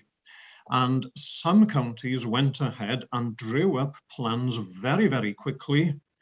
There was no public consultation, and some of those schemes didn't work very well. Some worked better than others, and there was a lot of criticism for them. The other way of doing this was to draw up a well thought out scheme, and I think Denbighshire went down that route as best as they could, no pun intended. So they did that, and they decided that it was only right to consult. And what happened was that initial emergency period went by, and the first lockdown is difficult to remember back. I think by August we were into eat out to help out time, and some of these schemes were still being discussed and came in for a lot of criticism. So whether you took the first path and did something quickly without consultation, there was criticism. And if you took a long time and did it properly, there was criticism. So it was basically a no-win situation for officers. And I feel that they put a lot of work in, which I personally supported. And we are where we are. So it's not a question, it's simply the fact that I would be very much in favour of reducing traffic into town centres, reducing pollution, increasing fitness and all the rest of it.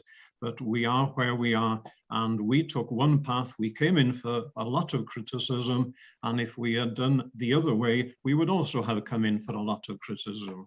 So thank you, Chair. That's all I want to say on the matter.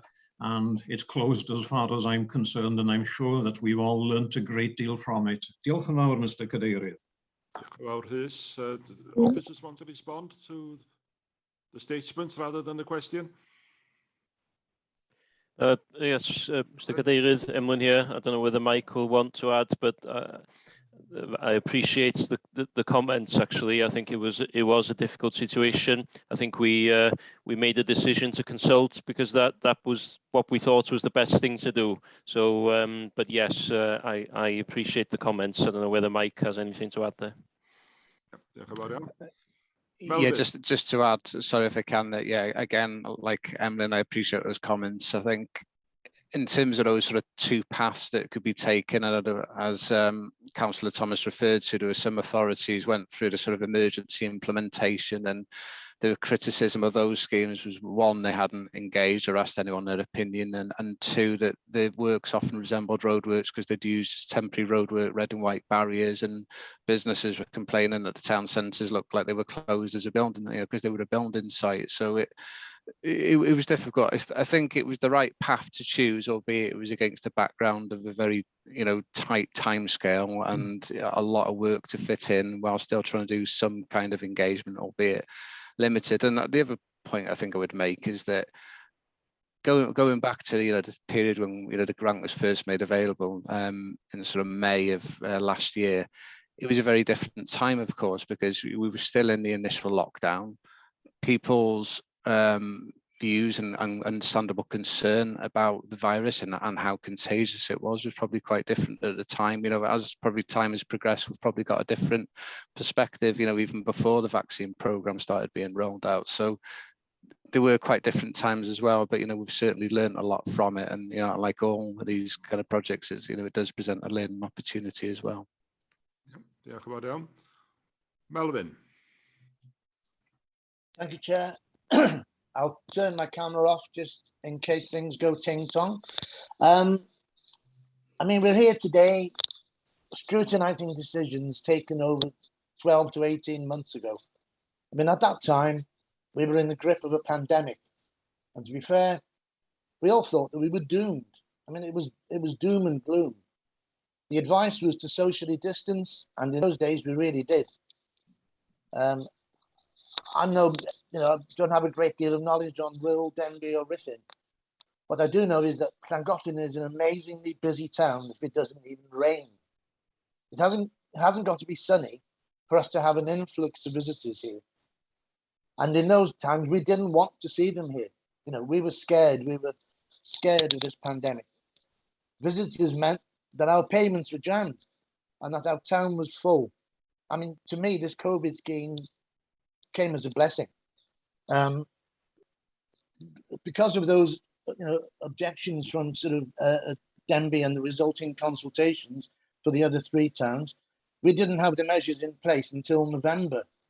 And of course, we weren't quite so busy then. However, they showed their true worth during the following spring and summer when restrictions were being lifted and the crowds came hurtling back. Using the scheme, we were able to widen our payments to allow for visitors, but to do so, we had to lose parking from the main thoroughfare, Castle Street. It's about 14 spaces. It was a trade-off, safety versus parking. Some people were for, some were against. Graham and I went with the science, and we stuck with it.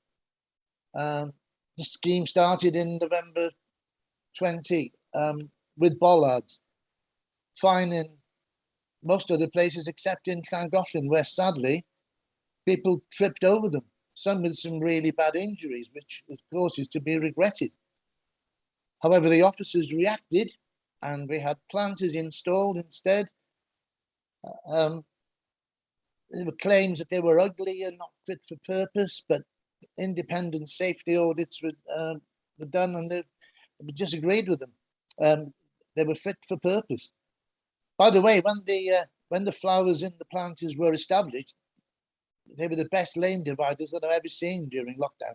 They were fabulous. They were beautiful, thanks mostly to some of the traders and to the dedicated watering of Councillor John Palmer from Llangollen Town Council. As I said, some people were unhappy about the scheme, but can you imagine the outcry? If we hadn't done anything, we'd have certainly been taken to task on that. Later, Councillor Stewart Davis from Llangollen is speaking. But in March 2020, just before the lockdown, an article was published in the Wrexham Leader in which Councillor Davis complained about the amount of visitors coming to the town and the surrounding beauty spots. In the article, it said that the number of visitors made him feel unsafe, especially with his medical history. He feared for his life. When the Llangollen COVID scheme was put in place in response to the concerns of people like Stewart Davis, it allowed them to have some extra space and to feel safer whilst in the town. Alongside the COVID scheme, the active travel initiative allowed the traffic flow of Church Street to be reversed. Well, this reversal now enables school children from the town to walk to and from Dinas Bran and the 2 primary schools without encountering rat-run traffic. What a result. Fantastic. Active travel in action. Forgive me, Chair, for prattling on, but there's just a list of thank yous from me to be handed, out here. Mike Jones and his team, especially Ben Wilcox-Jones, they monitored and reacted to an ever-changing situation.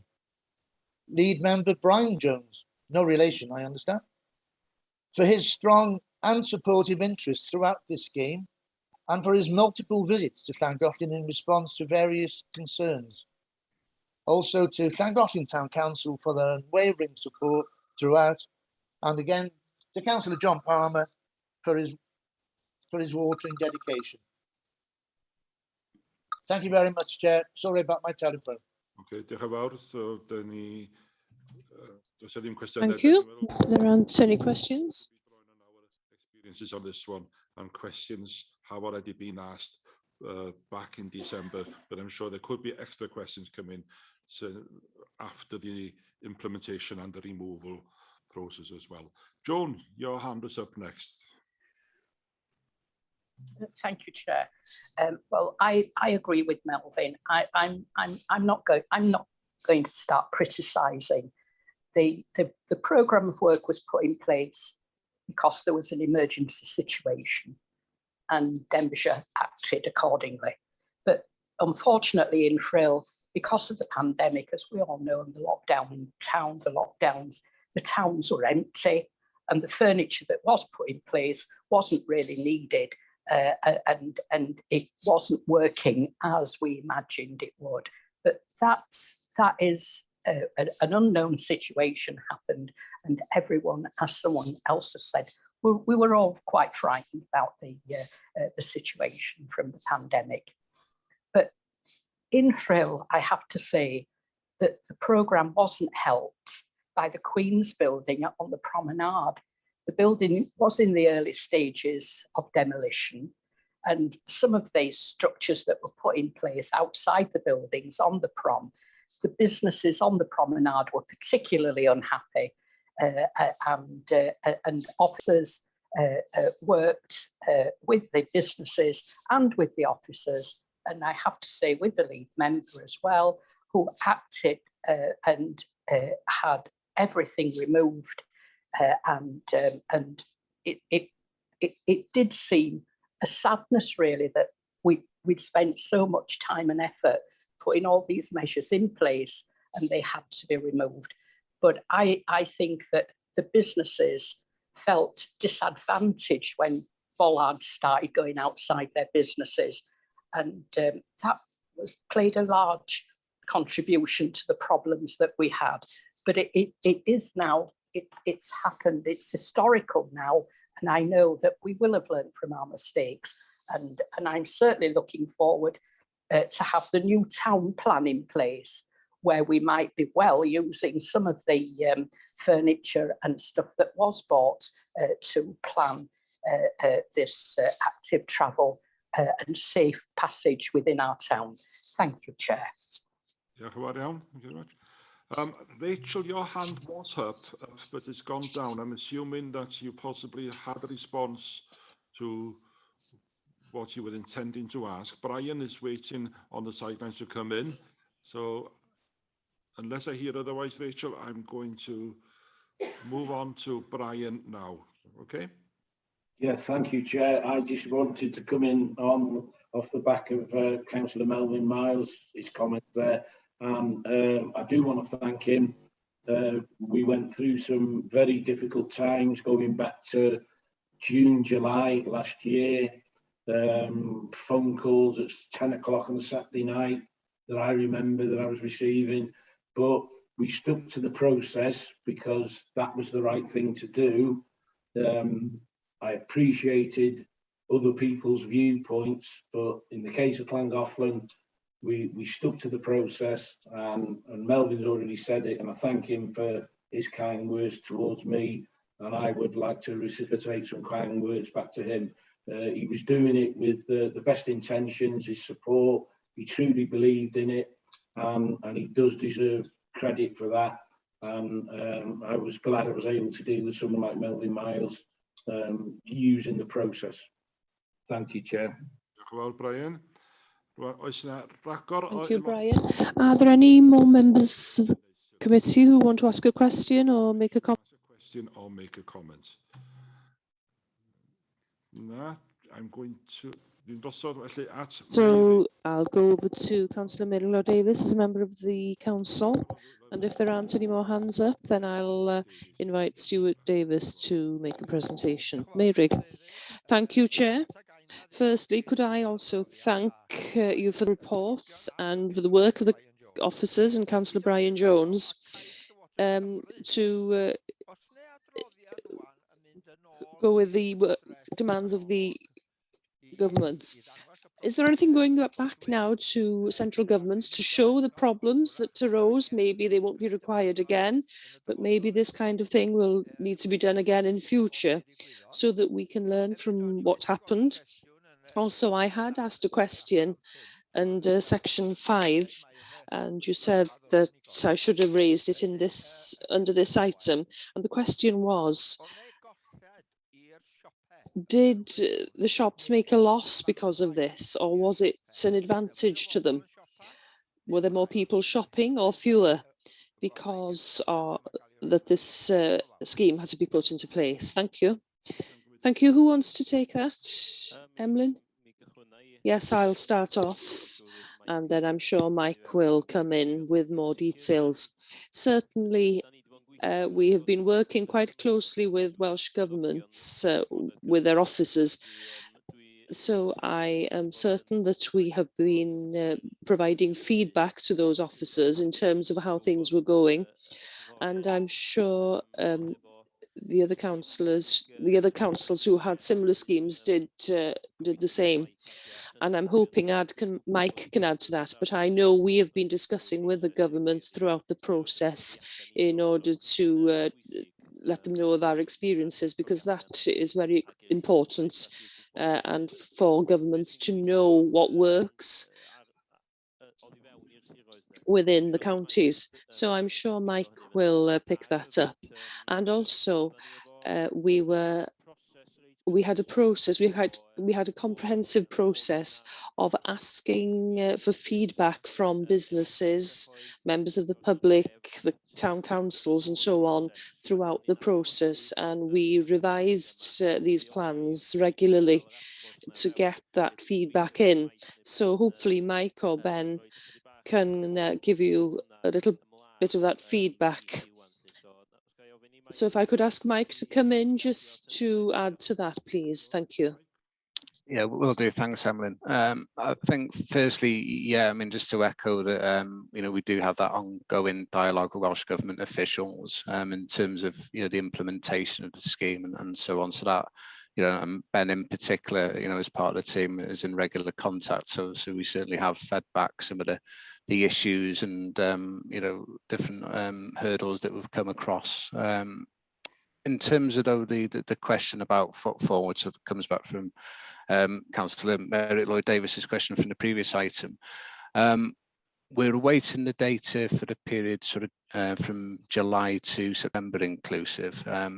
If we just do it scheme by scheme first, in terms of Ruthin, that scheme was removed within the lockdown, so we didn't do any footfall counting at that point because clearly it wouldn't have told as much as it was in a lockdown anyway.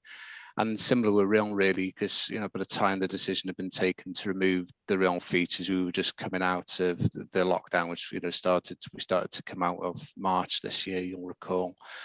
In terms of Llan and the figures that I've seen figures for period April to June inclusive. As I say, we've not had the July to September yet. But for April to June, the figure is around a 20% reduction in footfall. However, when you look at other towns, so for example, looked at Prestatyn, which is also a resort town, of course, it was almost identical. So in that sense, it doesn't appear it's only a small sample size relatively, obviously, but doesn't appear to be any, significant difference. And, and as we also heard in the previous item, there are undoubtedly some long-standing impacts that the pandemic has had in terms of people, changing habits and people returning to town centres. But I suppose the flip side of that is, and again, we go back to the planning of the COVID scheme, there was really those two reasons. There was the social distancing we're talking about, and allied to that really was about confidence, about would people feel safe to return to town centres for the very purposes of visiting shops and businesses. So of course, the work we're seeing important in that sense. And the other side of it, of course, is active travel, because it's very topical to mention climate change at the moment, obviously, but there is obviously a long-standing commitment to reduce carbon as a council was signed up. Obviously, if we declared a climate change and ecological change emergency.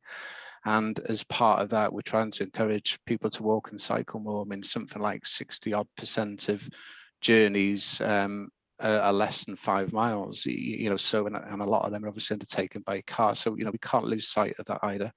And what had essentially happened, the Welsh Government had looked at some of the early findings from the likes of China, who were obviously earlier than us in the pandemic.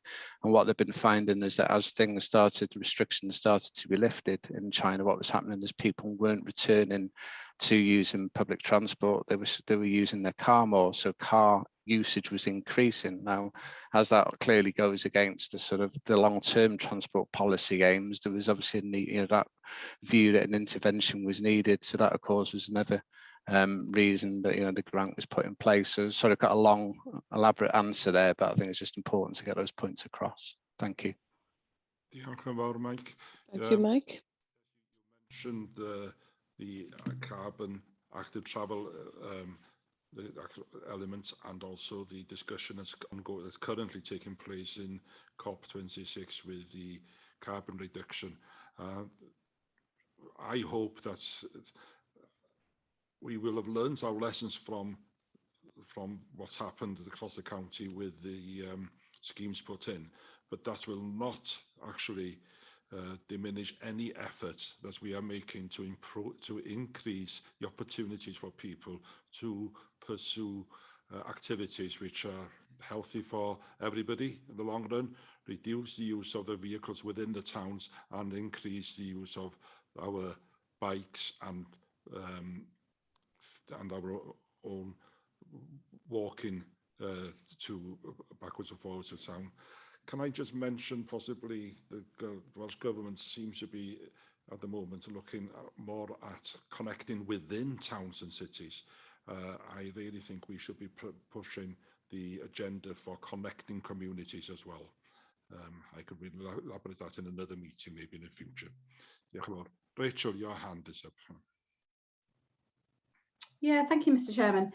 My question really was about the funding side of things. A lot of these schemes that come through with active travel seem to have very short windows of opportunity with regards to when the time frame of when the money has to be spent. And I know during the lockdown, that was one of the problems we faced in Prestatyn, was where we had this short window of opportunity to spend this money. And I feel that sometimes that's when mistakes are made with regards to spending it. Also, how does the council approach it within our budgets about making sure that we have these schemes that we are all, keen to come to fruition with regards to the funding. So when it comes through, how ready are Denbighshire as a council to access that money? Making sure it's completely and thoroughly prepared. I would like to see more infrastructure and more storage, cycle storage in the town. I just feel like we're not quite there yet. I think we do a lot of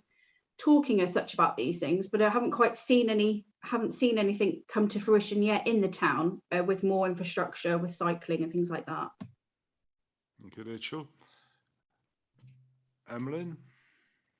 Yeah, diolch, Mr. Cadeirydd. I'm sure Ben and Mike will have would like an opportunity to share some of the stuff we are doing at the moment, but I appreciate we can always improve. And I know for a fact the Welsh Government recognise us as an authority that's really progressive on active travel and want to see us implement schemes. I know that active travel is seen as something by Welsh Government that's incorporated into all developments now, isn't it, really, that active travel is part of business as usual, really. So I'm sure Ben and Mike will share their thoughts on that. But certainly from the first point around sharing the frustration and the concern around these, these opportunities of funding with really tight timescales that's putting us all under pressure. I know that obviously, Steve Gadd as head of finance and finance colleagues and ourselves share those frustrations and concerns with Welsh Government to give us a bit more preparation time, a bit more kind of notice really around future funding streams so that we can plan a bit better. But I know that Mike and the team have got schemes that in the pipeline as well. So when funding comes along, we're kind of ready to make the most of it, really. So, but I don't know whether Mike or Ben can share some of that, some of their thoughts with us as well. Diolch. I think if I can just add to that, and I'll invite Ben as well to add a bit more detail, but I mean, just to pick up on that, I mean, essentially the COVID active travel funding was clearly an emergency situation, funding made available at short notice, and and obviously nobody could have been prepared for that, given obviously the speed at which the pandemic took hold.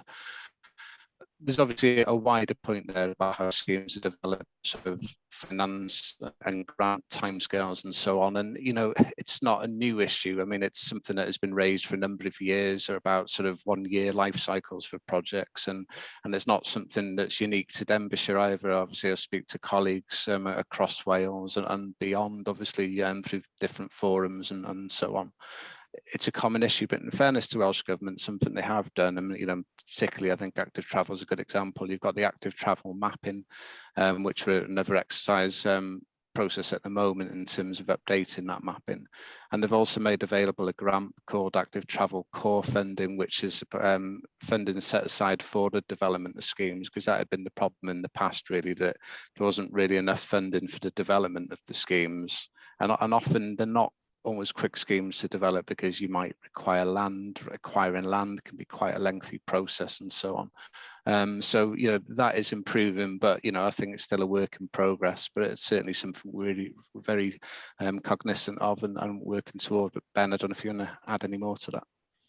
Yeah, thanks, Mike. I was just going to add that the process now for active travel schemes, so it's typically that if you want to build a new cycle path, something which doesn't exist from scratch, that's developed over a period of 3 years with Welsh Government. So you're given development funding over 2 years, and then you get the capital funding to build it in the 3rd year.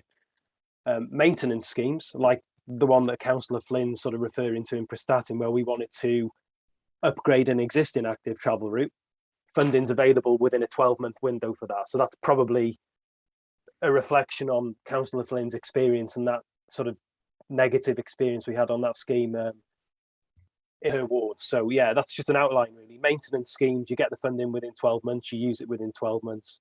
New active travel routes are developed over a 3-year period, so there's more time to get the process and to do the engagement and to get the design right and that kind of thing. Thanks. Yeah, diolch yn fawr, Ben. Thank you, Mike, as well, for your responses there. Sorry, Mr. Chairman, it was just the last bit about the storage, having more infrastructure. Is that something that will be developed as part of this 3-year, Ben, if you could answer that? Yeah, no, fair point. Sorry, Rachel. So with our core active travel fund, which is grant funding that we're given every year for maintenance schemes and that kind of stuff, we can use that for cycle storage. We have an allocation this year for cycle storage. There's not a defined location that we have to spend that in. We're open to suggestions. Other areas of Denbighshire are being considered, so I can catch up with you potentially away from this meeting to find out what ideas you've got, or anyone else for that matter, in any of your other constituencies. Thank you, Ben. Thank you, Mr. Chairman. Now, Rachel, diolch yn fawr. Right, are there any more members who wish to speak or officers? No? So I can now welcome Stuart Davis to address the committee. I think we're more or less all here. Yes, we are, from what I can see from my screen here. Stuart. Diolch yn fawr, Cadeirydd. A long time since I've said that. The report as it relates to Llangollen is incomplete and does not accurately reflect the sequence of events on the swinging public opinion over the course of the scheme. While it recognises the very short timelines that prevailed, it was agreed in principle without any prior consultation with Llangollen Town Council or the public. The report fails to mention a petition that gathered more than 600 verified signatures in opposition to the scheme that was presented to DCC officers and councillors. Given the number and severity of incidents and injuries to members of the public, there was a failure by DCC officers and relevant councillors to exercise due diligence by documented risk assessment that took into account risk of injury to the public, despite public concerns being expressed from the outset. The report fails to acknowledge the significant issues that arose in Llangollen related not only to public safety, but also the loss of business. 80% of local business oppose the measures from the outset, but this is not acknowledged. It also fails to acknowledge the public feedback that active travel failed in Llangollen. The July public consultation actually recognised that the majority of respondents said it didn't encourage them to use active travel measures more. Following the spate of public injuries, and despite Llangollen Town Council asking for it from Llangollen's 2 county councillors, a risk assessment for the lane defenders to be used as an extension for pedestrians on a public highway and subsequently planters was never received. It was asked for, we never got it. There was an appalling, and I repeat the word appalling, track record of accidents and injuries to members of the public, with DCC officers failing to risk assess human elements properly and predict and consider worst case scenarios. And I made countless FOIs about that. Initial concerns from the public and myself were ignored until the accidents documented by CCTV footage and photos from personal intervention from me, of which I sent you copies last night, were copied to MPs and the press. Llangollen received some of the worst publicity possible as a result from national press, with reports appearing on the BBC and in the Daily Mail. Even then, the DCC officers sent to assess the scheme continued to say the scheme was fit for purpose, without any documentation, science, or fact-based evidence to support their statements.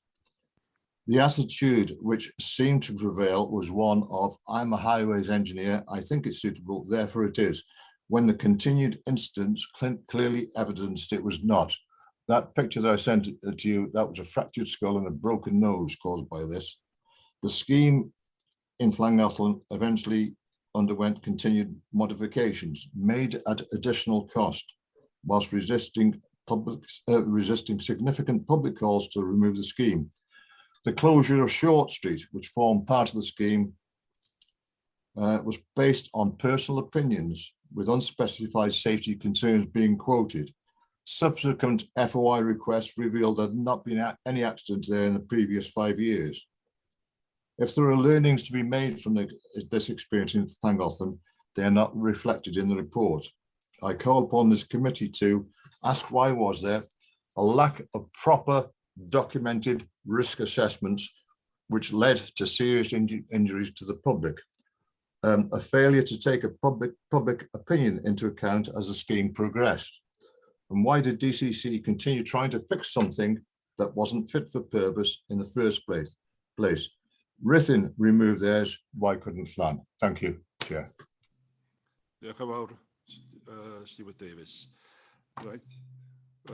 Now then, we are not at liberty to ask questions of Stewart Davis, and we cannot actually invite Stewart to question the officers. But does anybody want to respond very quickly to what they've heard in addition to what's been discussed now? A lot of this information obviously would be internally because Councillor Stewart Davis has already requested freedom of information, etc., from Denbighshire, and will have had possible answers to the questions, whether they were satisfactory is a matter for Mr. Davis and the officers concerned. Does anybody here want to have a look at the recommendation? Are you comfortable with the recommendation as it stands? Does anybody want to add anything following Mr. Davis's presentation now? If so, could you mention it now and we can discuss that?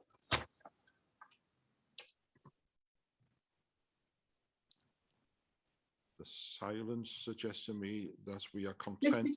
Mr. Chairman, sorry, just quickly. So would it be fair to say that it was felt that the process needed addressing of the concerns of the public? So there was a lack of the concerns being addressed formally. So is that something that you think we should be looking at closer, possibly? I think it's a reasonable request to ask for the process to be looked at, to be considered as well. Yes, we can. If anybody was to second you, Rachel, with that, I'd be happy to take it on board. I think Joan is. Yeah, so Joan is seconding that. So we look at the process taken to reach the points we are in terms of installing and also take it away as well. Yeah. Yeah, thank you, Mr. Chairman. Members content with that? Are you sure if you are, please? My hand is up. Right, so I can see a lot of cameras off, but I'm looking, yeah. So I think we're okay, yes. So we'll add that we'll ask for the DCC to look at the process involved in installing and removing the schemes as they were presented in Denbighshire. Thank you, Chair. Thank you. You're welcome. Stewart Davis did mention the falls and the evidence there. I think possibly there were trips in Ruthin as well, so they will be documented. So I'm sure this can be looked at as a result of the additional parts that Rachel's proposed and seconded by Joe now. Okay. Could I just ask a question then, Chair? That yeah. we're asking for this information, but are any of the cases? I was quite shocked with the email that Stu sent yesterday to me and other members. I assume every member did receive it, but I'm a little bit concerned now that it is in Llangollen. The issues in and around some of the areas where the accidents might well have happened. Is it sub judice, and should we be involving ourselves at this stage if indeed it is sub judice? I think possibly there are people listening in who are watching who may be able to correct me, but because we are looking at asking to look at the process taken, the due process taken with implementing the schemes and removing, that is the addition part we've got there. There is no mention to the details of what's happened, but I know Gary Williams's hand is up there now, so maybe Gary can enlighten us here. Just to say, Chair, there's nothing, I don't know whether there are any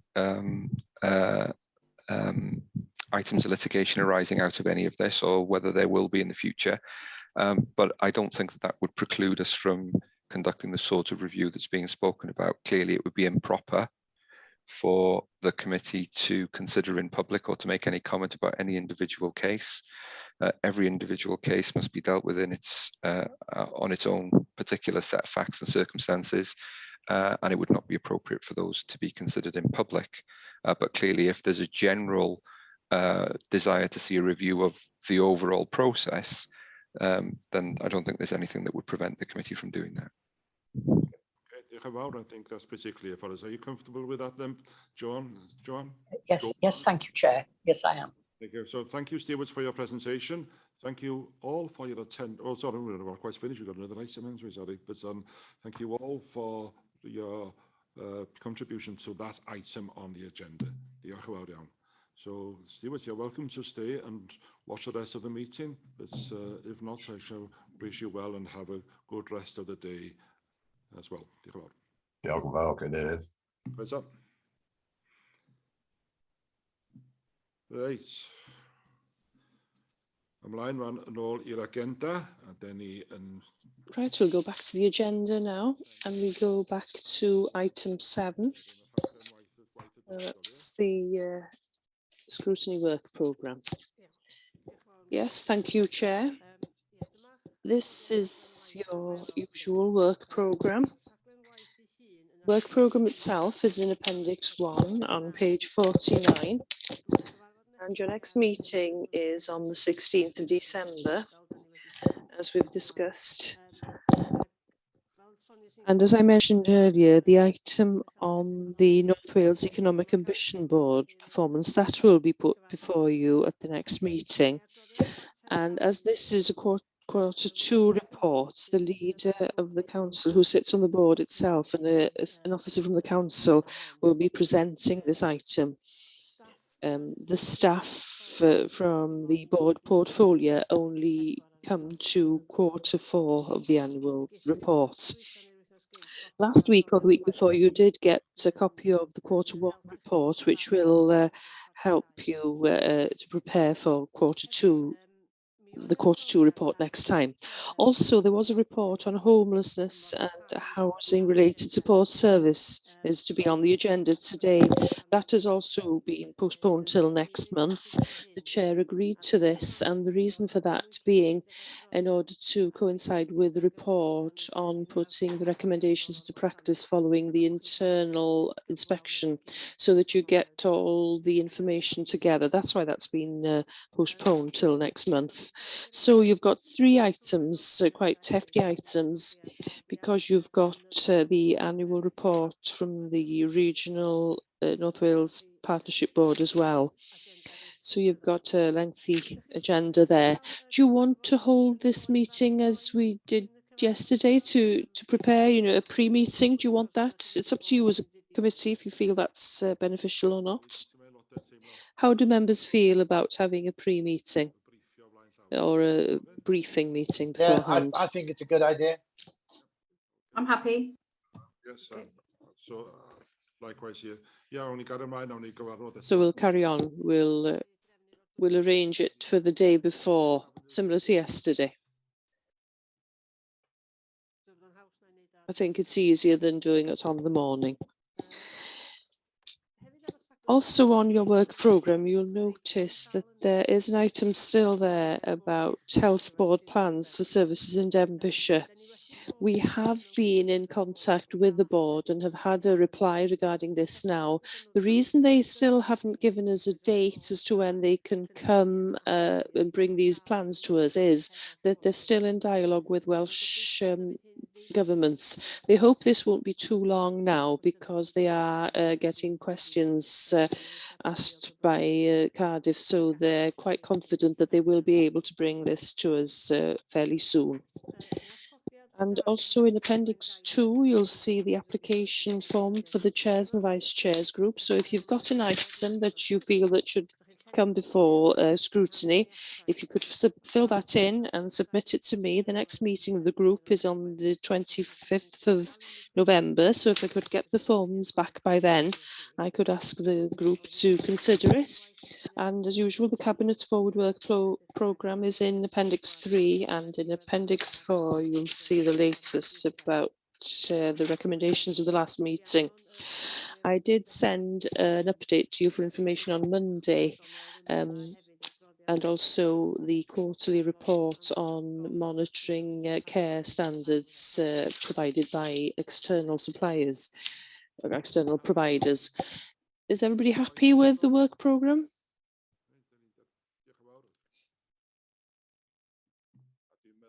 And I think that brings the meeting to a close. Could I thank you all for being so patient?